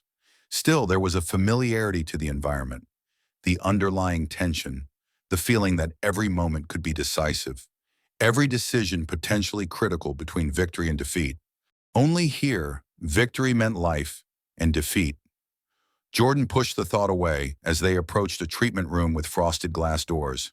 She's here, the administrator informed, stopping respectfully a few steps from the entrance. The doctors are with her now, stabilizing her condition before transferring her to the room. And Maria? Her daughter? Jordan asked, his gaze fixed on the blurred shapes moving behind the frosted glass. She's in there too. Normally we wouldn't allow it, but given the circumstances. Jordan nodded in thanks and waited silently, respecting the space needed for the medical work. Waiting had always been one of his greatest trials. Even as an athlete, he preferred to be in action, in control, determining the outcome through his own skills and effort. There, in that hospital corridor, he felt unusually powerless, relegated to the role of an observer in a drama where the real stars were the medical professionals fighting to stabilize Elena. For over half an hour, he stood still, occasionally checking messages on his phone or briefly responding to admiring looks from hospital staff passing by, but always keeping his primary attention on the closed doors. Finally, the doors opened, and a middle-aged man in a white coat with a stethoscope around his neck emerged, followed by Maria, whose face showed obvious signs of recent crying. The doctor, whom Jordan presumed to be Dr. Harrison, stopped upon seeing him, an expression of immediate recognition crossing his tired features before being quickly replaced by professionalism. "Mr. Jordan," the doctor greeted, extending his hand. "I'm Dr. Harrison. I understand you brought our patient." "How is she?" Jordan asked directly, shaking the doctor's hand while his gaze turned to Maria, who remained slightly behind the doctor, her arms crossed as if trying to hug herself. "We've managed to stabilize her for now," Dr. Harrison replied with the caution characteristic of experienced doctors. "The respiratory crisis was caused by a combination of fluid in the lungs, a common side effect of advanced stage pancreatic cancer, and a lung infection that hadn't been treated properly." "Not treated properly?" Jordan repeated, his gaze now fixed on Maria, who lowered her eyes, the guilt evident in her posture. "The antibiotics for this type of infection are expensive," explained the doctor, noticing the dynamic between them. "And from what I understand, Mrs. Elena was primarily receiving home treatment, with limited visits to community clinics." The weight of the implications of that clinical explanation hit Jordan like a physical punch. Maria had been forced to choose between essential medications and other basic needs. Food, rent, therapies for Miguel. Impossible choices no one should have to make, especially someone who worked as hard as she did. The irony didn't escape him. While he worried about a missing luxury watch, Maria struggled to decide which vital medication she could afford that month. The contrast between their realities was so glaring, it almost physically hurt to contemplate it. "What's the prognosis now?" Jordan asked, forcing himself to return to the present, to the immediate needs before him. "What does she need?" Dr. Harrison hesitated for a moment, looking at Maria as if seeking permission before continuing. "In the short term, we need to keep Mrs. Elena hospitalized for a few days to aggressively treat the lung infection and monitor her respiratory function. In the long term, well, advanced stage pancreatic cancer has limited conventional treatment options." "Is there anything that can be done?" Jordan insisted, realizing there was more to the doctor's hesitation. "Any treatment, experimental, international, no matter the cost." The doctor seemed momentarily surprised by the frankness of the question, but quickly recovered. "There is an experimental protocol being conducted in partnership with the Mayo Clinic, a combination of targeted immunotherapy and precision radiation that has shown promising results in some cases similar to Mrs. Elena's. It's not a cure, understand that, but it could significantly extend her life expectancy and, more importantly, improve her quality of life in the time she has left." "Why isn't she in that protocol then?" Jordan asked, though he already suspected the answer. "It's an experimental treatment not covered by insurance," Dr. Harrison explained, "and extremely expensive. We're talking hundreds of thousands of dollars, considering the full course of treatment, tests, hospitalizations." "I could never afford something like that," Maria interrupted, finally breaking her silence, her voice almost a whisper. "We've sold everything of value, Mr. Jordan. I've taken out loans that will take me years to repay. I mortgaged our future for the present of my mother and my son." Maria's words hung in the hospital corridor air, laden with a dignity Jordan had rarely found even among the most dedicated and determined athletes he had known. She wasn't begging for help or seeking sympathy. She was simply declaring her reality with the same frankness with which she faced every obstacle in her life. The contrast between her desperate financial situation and her refusal to compromise her moral principles, even when confronted with the possible loss of her mother, touched something deep in Jordan. "Dr. Harrison," Jordan said, his decision formed before he even finished the sentence, "I want Mrs. Elena to receive this experimental treatment, any and all medical procedures that could benefit her. No cost restrictions." "Mr. Jordan," Maria exclaimed, her eyes wide in shock. "I can't accept this. It's too much money, it's—" "Maria," Jordan interrupted gently, turning fully to face her. "Please let me do this. Not out of pity or charity, but because it's the right thing to do. Because your mother deserves the best possible chance. Because you shouldn't have to choose between your mother's medications and your son's needs." Dr. Harrison, sensing the intensity of the moment, discreetly stepped back a few paces, offering them a semblance of privacy in the busy hallway. Maria looked at Jordan with a complex mix of emotions: gratitude, shame, relief, all battling for dominance on her exhausted face. For a long moment, she remained silent, as if weighing not only the practical offer before her, but also what it would mean to accept it. The final acknowledgement that, despite all her determination and effort, she could not face the challenges life had placed in her path on her own. "Why are you doing this, Mr. Jordan?" she asked finally, her voice low but firm. "After I hid all of this from you for so long, after I practically lied every day." "Because I learned something important today, Maria," he replied, choosing his words carefully. "I learned that sometimes true strength isn't in trying to carry all the weight alone, but in having the courage to accept help when it's needed. My mother always told me that, but I think it's only today that I truly understood." A significant silence settled between them, broken only by the distant sounds of medical equipment and muffled conversations from other patients and staff. Jordan could almost see the internal conflict in Maria, the pride that had sustained her for so long battling against the desperate need to accept help for her family. Finally, she raised her gaze, meeting his eyes with a dignity he had rarely witnessed. "I accept your help, Mr. Jordan," she said, each word clearly difficult to pronounce. "Not for me, but for my mother and my son. And I promise that I will find a way to repay you, even if it takes the rest of my life."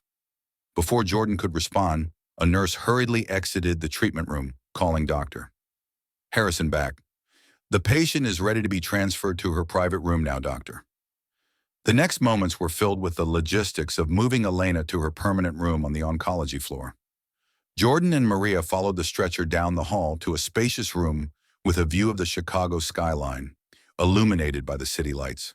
The transformation was remarkable. From a deteriorating apartment with makeshift medical equipment to a state-of-the-art facility with constant monitoring and access to the best specialists. Elena, now connected to sophisticated equipment that beeped softly, appeared tiny in the hospital bed. But her breathing was visibly easier thanks to supplemental oxygen and intravenous medication. "She'll be sedated for a few hours," Dr. Harrison explained as he checked the vital signs on the monitors. "Her body needs rest to start responding to the infection treatment. I suggest you both take a rest as well. We have a recliner here that can be converted into a single bed for a companion." "I need to get Miguel," Maria suddenly reminded, looking concerned. "He must be scared." "I'll go get him for you," Jordan offered. "Rest here with your mother. You both need each other right now." As Jordan headed to the waiting room where he had left Miguel with the social worker, his phone vibrated with several messages and missed calls from his personal assistant and the head of security at his mansion. Apparently, his prolonged and unexplained absence had caused some concern. He briefly replied that he was fine and dealing with a personal emergency, promising more details later. The reality of his outside life, appointments, meetings, obligations, seemed strangely distant after the intense hours that had passed. Miguel was asleep when Jordan arrived at the waiting room, his small body curled up uncomfortably in the adapted chair. The social worker quietly explained that he had bravely resisted sleep, trying to stay awake for news about his mother and grandmother, but emotional exhaustion had finally taken over. With infinite care, Jordan lifted the sleeping boy, once again surprised by his lightness. Miguel instinctively snuggled against Jordan's chest, murmuring something unintelligible in his sleep. The social worker watched with an admiring expression at the gentleness with which the basketball legend carried the boy, so different from the image of the relentless competitor who dominated sports headlines.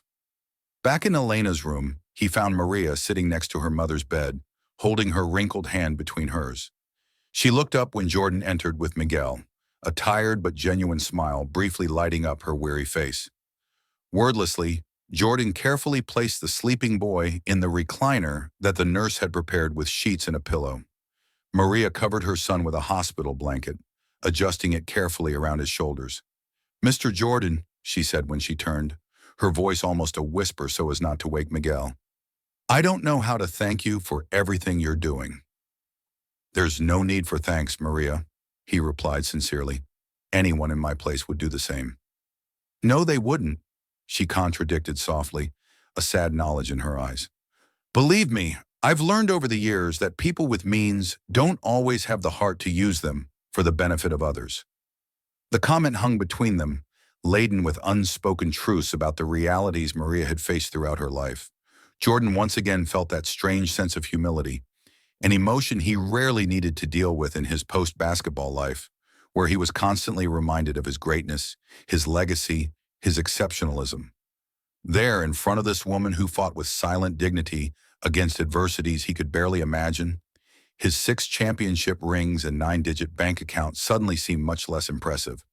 "Maria," he said, a thought suddenly occurring to him, "you need to rest too. Why don't you come with me to the mansion for a few hours? You can take a shower, eat something decent, sleep a little in a comfortable bed. I can bring you back in the morning."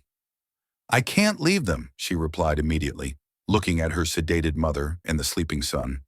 "What if my mother wakes up confused? And Miguel, he gets anxious in strange places when he wakes up." "I understand," Jordan nodded, respecting her decision even though he was concerned about her evident exhaustion. "In that case, I'll arrange for some decent meals to be brought here for you, and I'll assign one of my personal security guards to stay outside this room in case you need anything during the night." Maria's eyes filled with unshed tears. "You don't have to do all this." "Yes, I do," Jordan answered simply, "because you do the same for me, Maria. In fact, you already do. You take care of me and my house every day with a dedication I've never properly acknowledged. It's time to give back, even if it's just a fraction of what you deserve." At that moment, Dr. Harrison returned, accompanied by an oncologist who had been called in to consult on Elena's case. Jordan discreetly stepped aside as the doctors discussed the technical details of the treatment with Maria. The oncologist mentioned the need to transfer Elena to the Mayo Clinic in a few days, as soon as she was stable enough for the trip, to begin the experimental protocol. Maria nodded, trying to absorb the whirlwind of medical information, her exhausted body visibly struggling to stay alert. Jordan seized the opportunity to approach Dr. Harrison and discreetly hand him a card with the contact information of his financial advisor and lawyer. "Please forward all bills and necessary documents directly to them," he instructed in a low voice. "I want the family to have the best care possible without worrying about the financial side." "I understand, Mr. Jordan," the doctor replied with a respectful nod. "That's an extremely generous gesture." "It's not generosity, doctor," Jordan corrected him with seriousness. "It's simply the right thing to do." When the oncologist finally left, after reassuring Maria that he would return in the morning to discuss more treatment details, Jordan realized that his presence there had served its immediate purpose. Elena was receiving the necessary care, Miguel was sleeping peacefully, and Maria, though exhausted, seemed slightly less overwhelmed now that some of the more urgent decisions had been made. "I need to go now, Maria," he said gently, "but I'll be back tomorrow to see how everyone is doing. My security will stay in the hallway, and you have my personal number. Call anytime, for anything you need." "Mr. Jordan," Maria stood up from the chair where she had been sitting, her eyes meeting his with an intensity that conveyed more than words. "Thank you, not just for what you're doing for my family, but for not judging me, for understanding." On an impulse that surprised them both, Jordan stepped closer and hugged Maria. It was a simple human embrace, free of any hierarchy of employer-employee, celebrity-admirer, or benefactor-beneficiary. Just two people acknowledging the shared humanity that transcended the vast differences in their circumstances. Maria, initially stiff with surprise, relaxed briefly in the embrace before pulling away, her dignity restored in her posture despite the exhausting circumstances. "We'll get through this together, Maria," Jordan promised, his voice carrying the same unwavering determination that had helped him overcome countless obstacles throughout his career. "Your family is no longer alone in this fight." "Thank you, Mr. Jordan," she responded simply, the words inadequate to express the complexity of her emotions, but sincere in their simplicity. Jordan left the hospital through a side entrance, avoiding the attention his presence would surely attract in the main lobby. The Chicago night embraced him, cool, vibrant, dotted with lights reflecting off the dark waters of Lake Michigan visible in the distance. The contrast between the city he knew, exclusive restaurants, VIP clubs, presidential suites, and the Chicago Maria inhabited, dilapidated apartments, overcrowded community clinics, impossible choices between medications and food, had never been so vividly clear to him.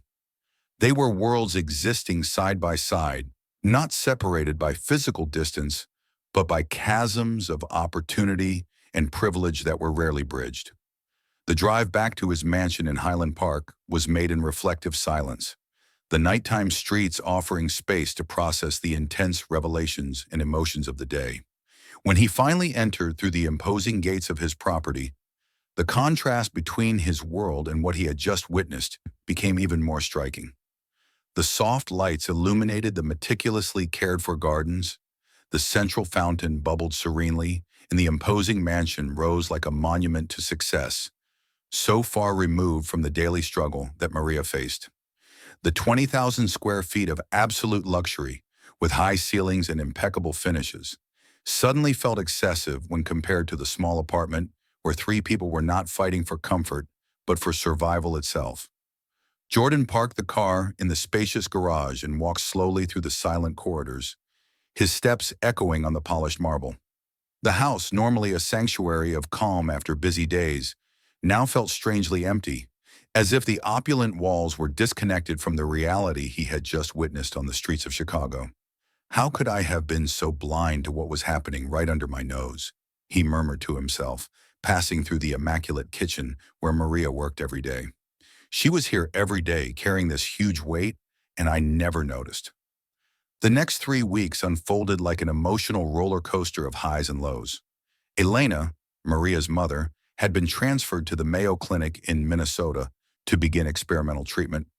Michael Jordan arranging a private jet for the transportation and ensuring that Maria and Miguel could stay in a comfortable hotel near the hospital. The doctors, initially cautious in their expectations, were surprised by the elderly woman's positive response to the new protocol. The tumor hadn't shrunk significantly, but her biological markers showed reduced activity, and her energy and appetite had improved considerably. After 2 intensive weeks in Minnesota, Elena was deemed stable enough to continue part of her treatment at the newly modernized oncology center in Chicago, where an entire wing had recently been upgraded thanks to anonymous donations, which were not so anonymous to those directly involved in the case. During this time, Jordan visited the family frequently, always discreetly, using side entrances and avoiding peak hours to prevent causing a commotion at the hospital. His presence had become a comforting constant for Maria, who gradually set aside the initial discomfort of seeing her employer take such a personal role in her life. With Elena showing encouraging signs of partial recovery, Jordan finally felt it was the right moment to turn a personal experience into something bigger, something that could benefit countless families silently battling similar struggles. "I can't stop thinking about how many people are going through the same thing as you, Maria," Jordan remarked during one of his visits, watching as Elena was now able to sit up in bed without assistance and even briefly play with Miguel. "Whole families financially and emotionally destroyed because they can't afford treatments that should be accessible to everyone." "It is the reality that many of us live, Mr. Jordan," Maria replied, her eyes reflecting years of silent struggle. "Choosing between paying the rent or buying the medications for the month, deciding which child will receive the necessary therapy, because there's no money for all of them. These are choices no one should be forced to make. The conference room at the Chicago Cancer Center was unrecognizable that Thursday morning. The space, normally reserved for medical discussions and scientific presentations, had been transformed into an impromptu press center, with television cameras strategically placed, microphones aligned on the main table, and chairs arranged in perfect rows to accommodate the ever-growing number of journalists arriving. Rumors about an important announcement from Michael Jordan had spread like wildfire in Chicago's sports and celebrity circles, with speculations ranging from a possible return to the courts, despite his age, to the launch of a new line of sports products or even a foray into local politics. No one, however, had connected Jordan's presence at the hospital in recent weeks with the imminent announcement. His security team and hospital staff had been extremely efficient in keeping his visits under wraps. In the small waiting room adjacent to the conference room, Jordan adjusted the tie of his impeccably tailored Italian suit, the deep navy blue contrasting perfectly with the spotless white shirt. Next to him, Dr. Harrison and two lawyers reviewed notes for the presentation, while the hospital director appeared simultaneously honored and nervous to have such a celebrity using their facilities for what seemed like a significant announcement. "Are you sure you want to do this, Mr. Jordan?"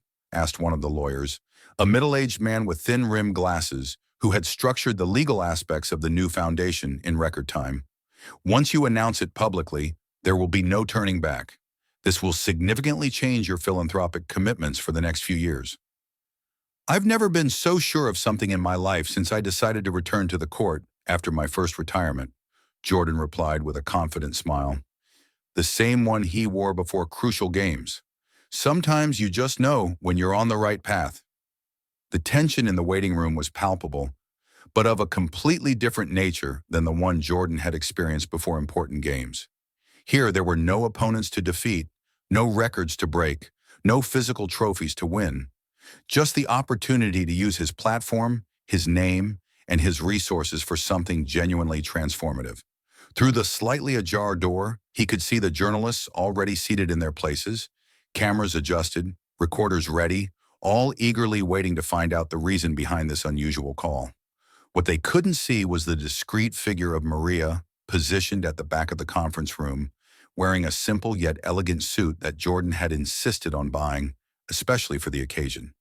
She had initially resisted the idea of being present, fearing the exposure and the inevitable change to her private life that such public visibility would bring. However, Jordan had gently convinced her that her presence was essential, not as a symbol of charity, but as the living embodiment of the strength and dignity the new foundation aimed to honor and support. "5 minutes, Mr. Jordan," announced the hospital's press officer, briefly peeking into the waiting room. "The room is full, and all the major broadcasters are streaming live." "You still have time to change your mind about the watch, Michael," commented the second lawyer, a younger man who had overseen the details of the planned auction. "We could simply announce a substantial donation without involving an item with so much sentimental value to you." Jordan looked at his wrist, where the gold watch given to him by his father rested majestically. The piece had been meticulously polished and appraised in the past few days, with experts estimating that, considering its intrinsic value, provenance, and historical significance, it could easily raise millions at a charity auction. But the monetary value was secondary compared to the symbolism of the gesture, the willingness to give up something truly irreplaceable for the greater good. "The watch stays in the auction," he decided firmly, running his fingers over the golden surface one last time. "My father would have approved. He always taught me that possessions are just things, but actions define who we truly are." The moment finally arrived, marked by a sudden silence in the conference room as the lights dimmed slightly, and the hospital director stepped up to the podium for the opening remarks. Jordan took a deep breath, adjusted his shirt cuffs, and adopted that characteristic posture of quiet confidence that had defined him for decades in the eyes of the public. His eyes briefly met Maria's at the back of the room before he moved toward the stage. That brief eye contact, conveying more than words could, mutual gratitude, respect, and the shared understanding that something deeply significant was about to emerge from this unlikely meeting of their very different lives. The flashes started immediately when he appeared. a sea of blinking lights that would have temporarily blinded anyone less accustomed to the media spotlight. Jordan walked with measured steps to the central podium, flanked by Dr. Harrison to his right and his lawyers to his left. The murmurs in the room ceased completely when he adjusted the microphone and cleared his throat. Dozens of journalists subtly leaning forward in their chairs, anticipating what would come next. "Good morning, everyone. Thank you for coming on such short notice," Jordan began, his voice deep and clear, effortlessly projecting through the room. "Normally, when I call a press conference, it's to announce a new product, a new business venture, or to respond to speculations about my career. Today, however, I am here for something completely different, something far more important than basketball, business, or any personal achievement I've had." The room remained in complete silence, every person present instinctively feeling that they were witnessing a significant moment. Jordan paused strategically, his eyes slowly scanning the sea of faces in front of him, before continuing.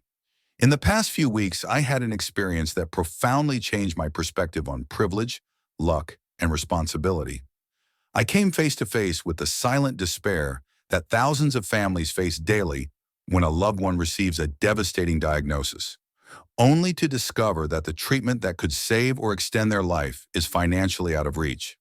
I witnessed the extraordinary dignity of people who continue to fight even when all the systems that should protect them fail completely." The journalist began taking notes furiously, realizing that the story unfolding was very different from what anyone had anticipated.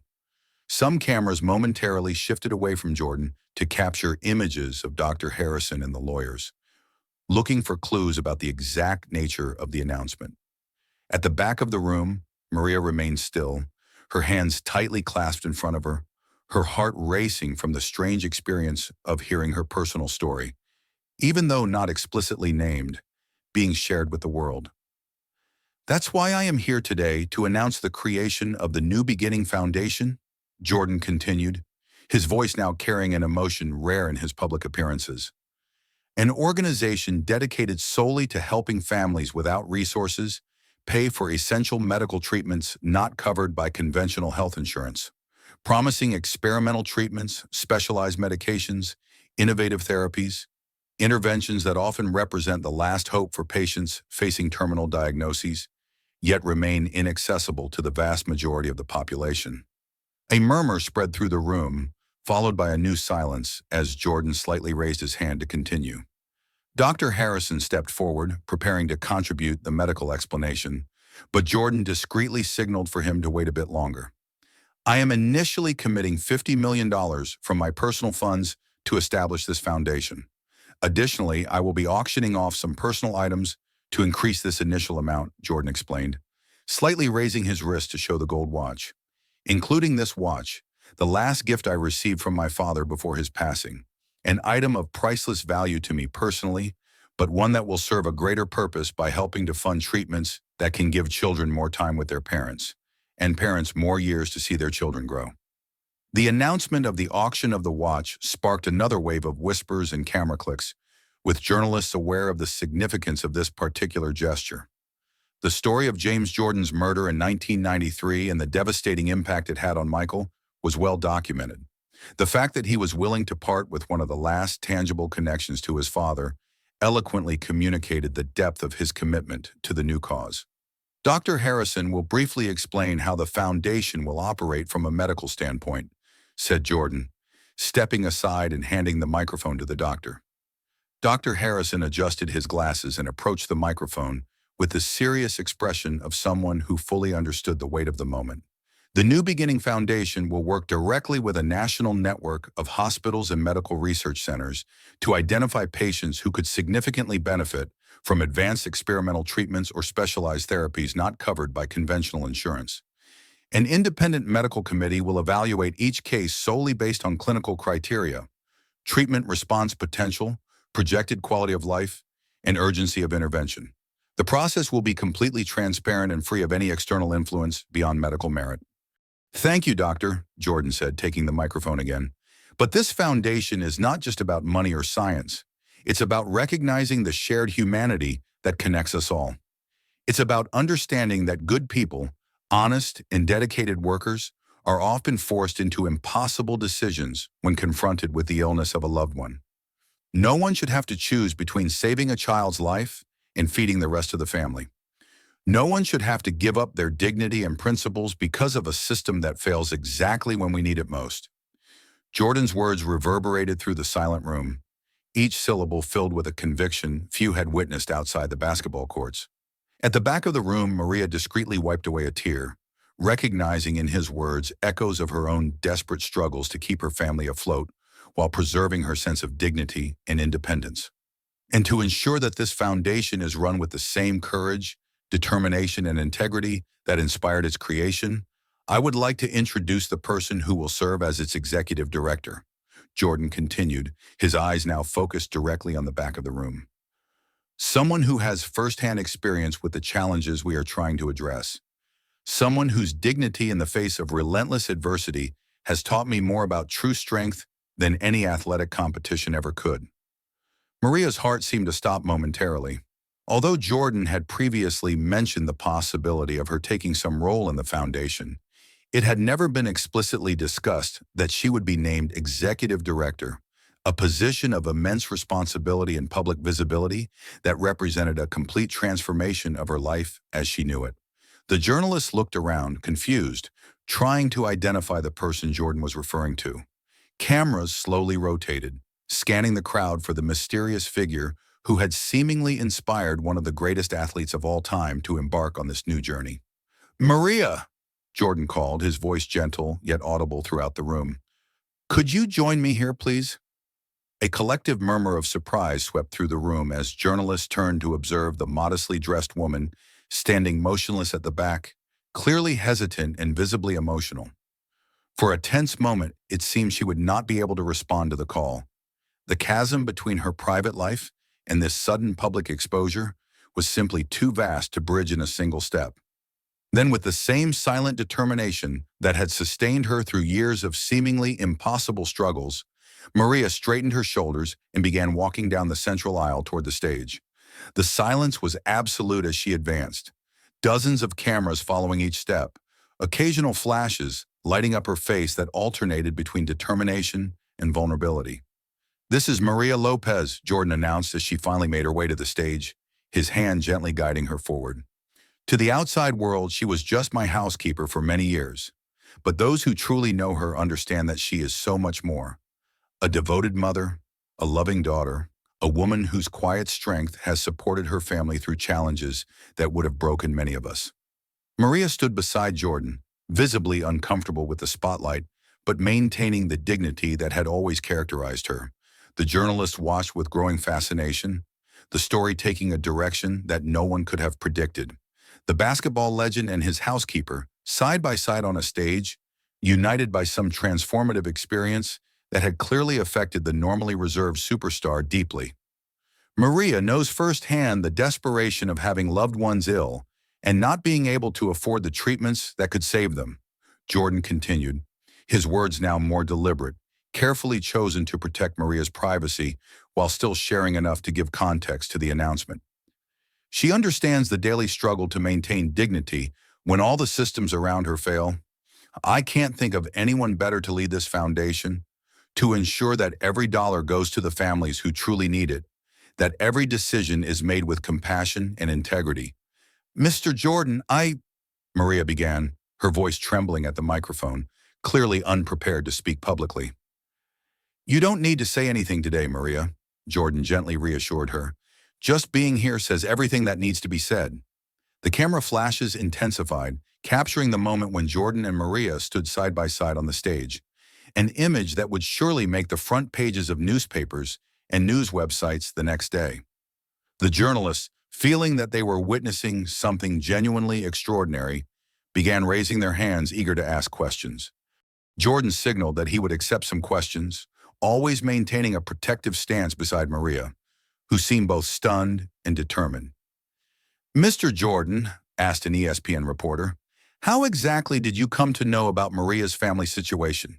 Is this something she shared directly with you?" A slight smile touched Jordan's lips before he responded. "Let's just say that sometimes we need to lose something valuable to find something priceless. Maria never asked for my help. Her dignity and pride wouldn't allow it. I had to find out for myself what was going on, and when I did, I realized there were many more stories like hers that needed to be told, and more importantly, helped. The questions continued for another 20 minutes, addressing practical details about the foundation structure, the patient selection process, and plans for long-term sustainability. Jordan answered with the same confidence he demonstrated in post-game interviews, occasionally consulting with his lawyers on more technical matters.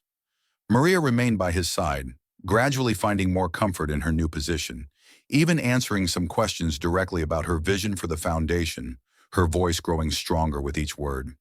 "One last question," the moderator announced, pointing to a journalist from the Chicago Tribune in the third row. "Maria," the journalist directed their question to her, ignoring Jordan for the first time throughout the entire press conference. "How do you feel going from being a housekeeper to the executive director of a multi-million-dollar foundation? That's quite a transition." A brief silence fell over the room as everyone waited for the answer. Maria glanced briefly at Jordan, who nodded encouragingly, before approaching the microphone with a newfound confidence that surprised even herself. "Cleaning someone's house and running a foundation may seem like two different worlds," she replied, her voice now firm and clear. "But both require the same qualities: attention to detail, integrity, dedication, and the ability to see what needs to be done without anyone having to point it out. In my experience, the most invisible people in society are often the ones who work the hardest and care the most. This foundation will be my way of ensuring that these invisible people are finally seen and heard when they need it the most." Her answer was met with a moment of awed silence, followed by a spontaneous wave of applause that seemed to surprise both Maria and the journalists themselves. Jordan smiled broadly, clearly proud, as the hospital director formally concluded the press conference. The cameras continued to capture images as Jordan and Maria left the stage, followed by Dr. Harrison and the lawyers, disappearing through a side door that led to the hospital's internal hallways. 3 days after the historic press conference, Elena's hospital room had been transformed. What had once been a sterile clinical space was now decorated with dozens of floral arrangements, get-well cards, and even some colorful drawings sent by children who had been touched by the family story. The fallout from the press conference had been much larger than anyone had anticipated. The story of Michael Jordan and his housekeeper had captured the public's imagination in a way that rarely happened in the often cynical news cycle. Donations began to flow into the newly formed New Beginning Foundation even before its official website was fully operational, with celebrities, athletes, and ordinary people alike inspired by Jordan's example. Elena, sitting in her hospital bed looking noticeably healthier than in the previous weeks, was flipping through a magazine that featured a photo of her daughter alongside Michael Jordan on the cover, still hardly believing the extraordinary turn their lives had taken. "If anyone had told me a month ago that my Maria would be on magazine covers next to Michael Jordan, I would have said they were crazy," Elena commented in Spanish, her voice still weak but undeniably stronger than before. The experimental treatment beginning to show promising results. "God truly writes straight with crooked lines." "I still can't believe all of this, Mom," Maria replied, organizing the medications on the side table. "Sometimes I wake up thinking it was all a dream, that I still have to go clean the mansion and pretend everything is fine while I worry about your medicines and Miguel's therapies." At that moment, the door to the room opened, revealing Michael Jordan carrying a large box wrapped in colorful paper. Miguel, who had been quietly drawing at a table near the window, immediately brightened up when he saw Jordan, his eyes sparkling with childlike admiration. In the weeks since they had met, a special bond had formed between the legendary athlete and the little boy. Jordan visited frequently, always bringing a new book or a game adapted to Miguel's limited motor skills, always treating him with the same respect he would show to any adult fan. "How are my favorite people today?" Jordan asked cheerfully, placing the package on an empty chair and moving toward Elena's bed. "Ms. Elena, the nurse told me your blood tests are showing significant improvements." "I'm feeling stronger every day, Mr. Jordan," Elena replied with a warm smile. "The doctors say it's almost a miracle, considering where I was just a few weeks ago." "It's not a miracle. It's cutting-edge science finally available to those who truly need it," Jordan gently corrected before turning to Miguel. "And I have something special for you today, champ." Miguel watched excitedly as Jordan brought the colorful package and placed it before him. With carefully controlled movements, the boy tore the wrapping paper to reveal an official NBA basketball, its bright orange leather shining under the hospital lights. However, it wasn't just any ball. It had been specially adapted with a slightly textured surface for better grip, and came with a small air pump, with an adapter designed to be handled even with limited manual dexterity. This is the first adapted official NBA basketball, Jordan explained, kneeling to be at Miguel's eye level. I helped design it specifically for players with challenges like yours. And look here, it's signed by me and the entire 1998 Bulls championship team. Miguel's eyes widened as he examined the signatures on the ball. Legendary names like Scottie Pippen, Dennis Rodman, and Steve Kerr, along with Jordan's own distinctive autograph. For any basketball fan, it would be an invaluable collector's item. For Miguel, it was a treasure beyond description. And that's not all, Jordan continued, his voice taking on that genuine enthusiasm he rarely displayed in public. Once your grandmother is discharged and you're settled into your new house, I'll personally teach you how to play. We'll adapt the game to your abilities, because basketball is for everyone, no exceptions. Maria watched the interaction with unshed tears gleaming in her eyes. Seeing her son, who had so often been treated as invisible or incapable by the outside world, being valued and respected by someone he idolized, was a gift that transcended any financial assistance or professional opportunity. Jordan had intuitively understood what Miguel needed most, not pity or condescension, but genuine inclusion and the chance to participate in his own way in something he loved deeply. Mr. Jordan, Maria said when he finally stood up, leaving Miguel absorbed in his new ball, I'll never be able to thank you enough for everything you've done for us. Not just the practical aspects, the treatment, the foundation, the new house, but mainly for seeing my family as complete people, with dignity and value. That's something money can't buy. Maria, Jordan replied, his intense gaze fixed on hers, I'm the one who should be thanking you. You reminded me of what really matters. I spent so much time building a career based on winning at all costs, being the best, accumulating trophies and records, that I almost forgot the most fundamental lessons my parents taught me about character and humanity. The two remained silent for a moment, a mutual understanding flowing between them that transcended their different backgrounds and life circumstances. Then, with a gesture that would have seemed unthinkable just a few weeks ago, Jordan carefully removed the gold watch from his wrist, the same watch that had inadvertently started this entire journey when it temporarily disappeared. The piece glimmered under the hospital's fluorescent lights, its value both monetary and sentimental beyond measure. Tomorrow, this watch will be officially auctioned, with the opening bid already at $3 million, Jordan explained, affectionately looking at the piece in his hand. But I wanted you to see it one last time. Understand its meaning to me. My father gave me this watch to remind me that time is the most precious resource we have, more valuable than money, fame, or achievements. The time we have with those we love is the only wealth that truly matters in the end. Elena extended her wrinkled hand from the bed, gently touching the watch. Your father must have been a very wise man, Mr. Jordan, and I'm sure he's very proud of the man you've become. Jordan smiled, placing the watch back on his wrist for the last time before the auction.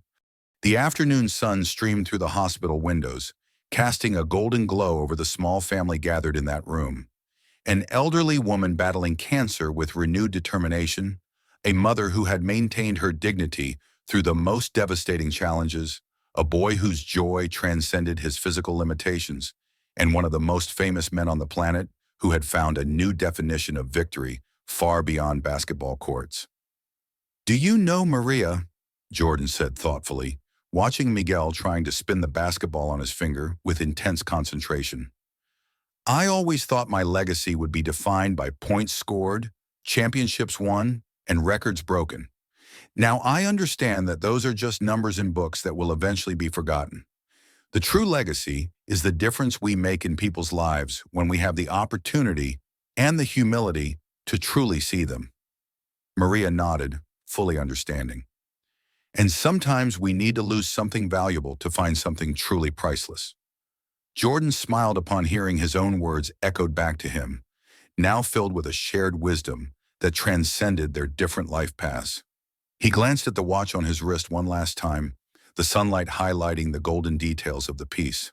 Tomorrow, the watch would be at an auction, beginning a new journey to benefit people he had never met, just as he had, by accident, transformed the life of this family before him. There was a poetry in this cycle of loss and gain, of small accidents leading to great transformations, that even the most skilled strategist on the court could never have planned. "You'll do great as the executive director, Maria," he remarked, genuinely impressed by her natural wisdom. "You have the perfect combination of compassion and pragmatism that the role requires." Miguel finally managed to balance the ball briefly on his finger, sparking a small celebration from everyone in the room. The smile on the boy's face, pure, genuine, with no trace of the pain and hardships he faced daily, was a vivid reminder of why this whole journey was worth it. Jordan watched the scene with a sense of fulfillment unlike any he had experienced lifting trophies or breaking records. Here in this small hospital room, with a family that had been almost anonymous to him just weeks ago, he found a form of victory that no statistic could measure, no television broadcast could capture, no sponsorship contract could buy. "I need to go now," Jordan announced, checking his watch one last time. "I have a final meeting with the auction organizers. I'll be back tomorrow to tell you how it went." "We'll be waiting," Elna responded from her bed, her voice weak but unmistakably full of hope, a sharp contrast to the resignation that characterized her when Jordan had first met her. "And praying for the foundation's success." As he walked through the hospital corridors, occasionally waving to staff and patients who recognized him, Michael Jordan reflected on the strange and unexpected path that had brought him here. A lost watch, a baseless suspicion, an impulsive decision to follow his maid. Small moments that, together, had triggered a profound transformation. The watch his father had given him contained an engraving that had guided many of his decisions over the years. "Always remember who you are." Ironically, he had almost had to lose that watch to truly understand the deeper meaning of those words. As he left the hospital, the late afternoon sun bathed the city of Chicago in golden tones, the long shadows of the buildings stretching across the streets like fingers pointing to the future. Jordan felt a peace he rarely experienced, not the temporary satisfaction of a victory or achievement, but the deeper tranquility of being exactly where he was meant to be, doing exactly what he was meant to do. The watch on his wrist, soon to begin its own journey away from him, seemed to shimmer in silent approval, as if James Jordan, from somewhere beyond human comprehension, were giving his final and most significant blessing to the son he had always tried to make proud. "Thank you, Dad," Jordan whispered to the afternoon air, before getting into his car and driving toward the future he and Maria would now build together. Not as employer and employee, but as partners in a mission that transcended all the social and economic barriers that had once separated them. In his rearview mirror, the hospital gradually grew smaller, but the impact of those walls would continue to expand, touching lives he would never know, creating waves of change that would stretch far beyond any basketball court he had ever played on. The rays of the late afternoon sun filtered through the windows of the new building for the New Beginnings Foundation, casting a golden glow over the commemorative plaque that would officially be revealed at the ceremony the next day. It was an impressive building, strategically located between two worlds, close enough to Chicago's financial center to facilitate access for wealthy donors, but firmly established in a neighborhood that truly needed the services offered. A year had passed since that historic press conference at the Cancer Center, and the transformation in all the lives involved was almost unbelievable. Michael Jordan stood alone in the main lobby, contemplating the glass display where an exact replica of his father's watch would be placed the following morning, accompanied by a simple inscription: "To remind us that sometimes we need to lose something valuable to find something truly priceless." "You're thinking about him, aren't you?" Maria's voice interrupted his thoughts, echoing lightly in the empty lobby. It was no longer the shy, reserved voice of the maid, but that of a woman who had found her strength and her place in the world. Over the past year, Maria's transformation from a quiet maid to a respected leader had been remarkable. She still maintained her natural humility and compassion, but now spoke with the confidence of someone who moved easily between board meetings and visits to the families served by the foundation. "Yes," Jordan replied, turning with a wistful smile. "I was wondering what my dad would think about all of this. I think he'd approve." In the 12 months since the foundation's creation, the work had grown exponentially. The auction of James Jordan's watch had raised almost $8 million, far beyond the most optimistic expectations, and had triggered a wave of additional donations from celebrities, athletes, and ordinary people inspired by the story. More important than the numbers, however, were the lives transformed. Over 200 families had already received assistance for medical treatments that would otherwise have been completely out of reach. "Miguel is waiting in the car with my mother," Maria said, checking her watch, a discreet yet elegant gift that Jordan had given her on the day the foundation celebrated its 6-month anniversary. "He hasn't stopped talking about today's practice all week." The weekly basketball sessions with Miguel had become a sacred ritual in Jordan's schedule, moments he refused to postpone even for the most important meetings.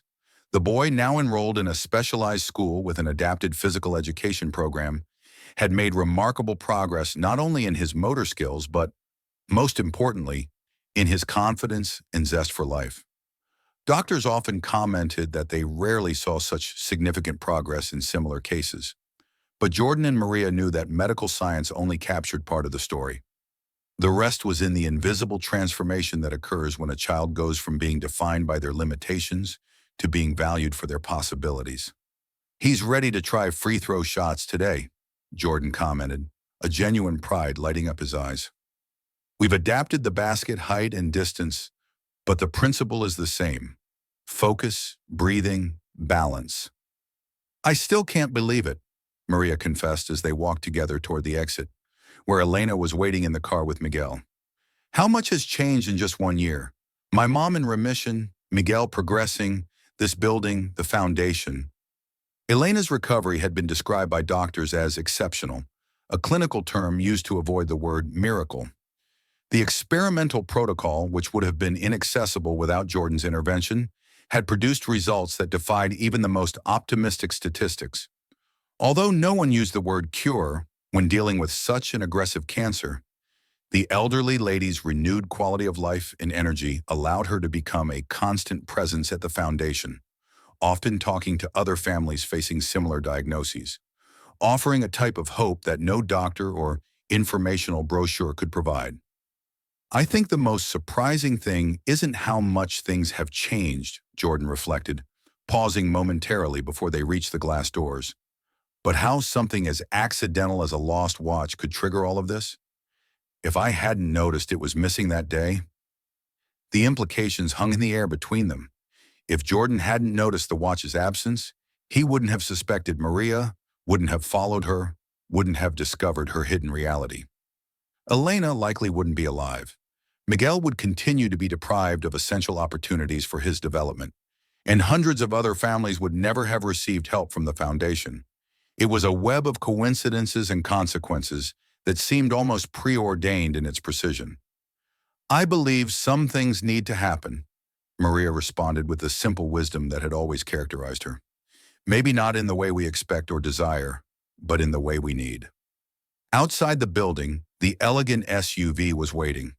As soon as Miguel spotted Jordan, he began waving enthusiastically through the window, his face lit up by a broad, genuine smile. Beside him, Elena smiled serenely, her hair now completely white, framing a face that had regained some of the liveliness that the illness had almost completely stolen. Through the glass, Jordan could see the adapted basketball resting on the boy's lap, the same ball autographed by the entire Bulls team, now showing signs of frequent, loving use, much more valuable this way than if it had remained an untouched collector's item. "Do you know what reporters always ask me?" Jordan remarked as they approached the vehicle. "What was the most important moment of my career? They expect me to mention a clutch shot, a championship, maybe the Hall of Fame. I tell them the most important moment of my life was when I pushed open a half-closed door in a neighborhood I'd normally avoid," Jordan replied, watching Miguel with a genuine smile. His former teammates couldn't understand how the fierce competitor had transformed into someone dedicated to helping people who would add nothing to his glory or fortune. They didn't understand that there is a hunger that wealth and fame cannot satisfy. "Mr. Jordan!" Miguel exclaimed excitedly as they got into the car. "I practiced the moves. I want to show you today." "I can't wait, champ," Jordan replied as Maria took the wheel. Looking in the rearview mirror, he saw the foundation building. His wrist no longer carried the gold watch, but the lessons of what truly matters had never been so present. "My grandmother says you're an angel," Miguel said innocently. Elena smiled. "What I said was that angels appear in the most unexpected places, and sometimes they don't even know they're angels until something wakes them up." Jordan smiled, touched by the depth of that observation. His coaches had always taught him to find the open man on the court, but only now did he understand that this principle applied to life. How many people with untapped potential remained invisible due to a lack of opportunity?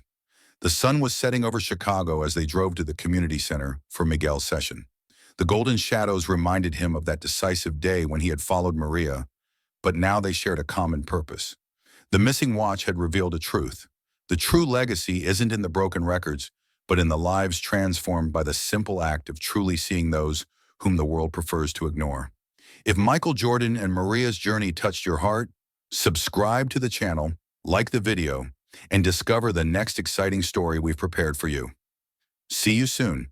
And before you go, comment where you're watching from and tell me, what did you think of the ending of this story?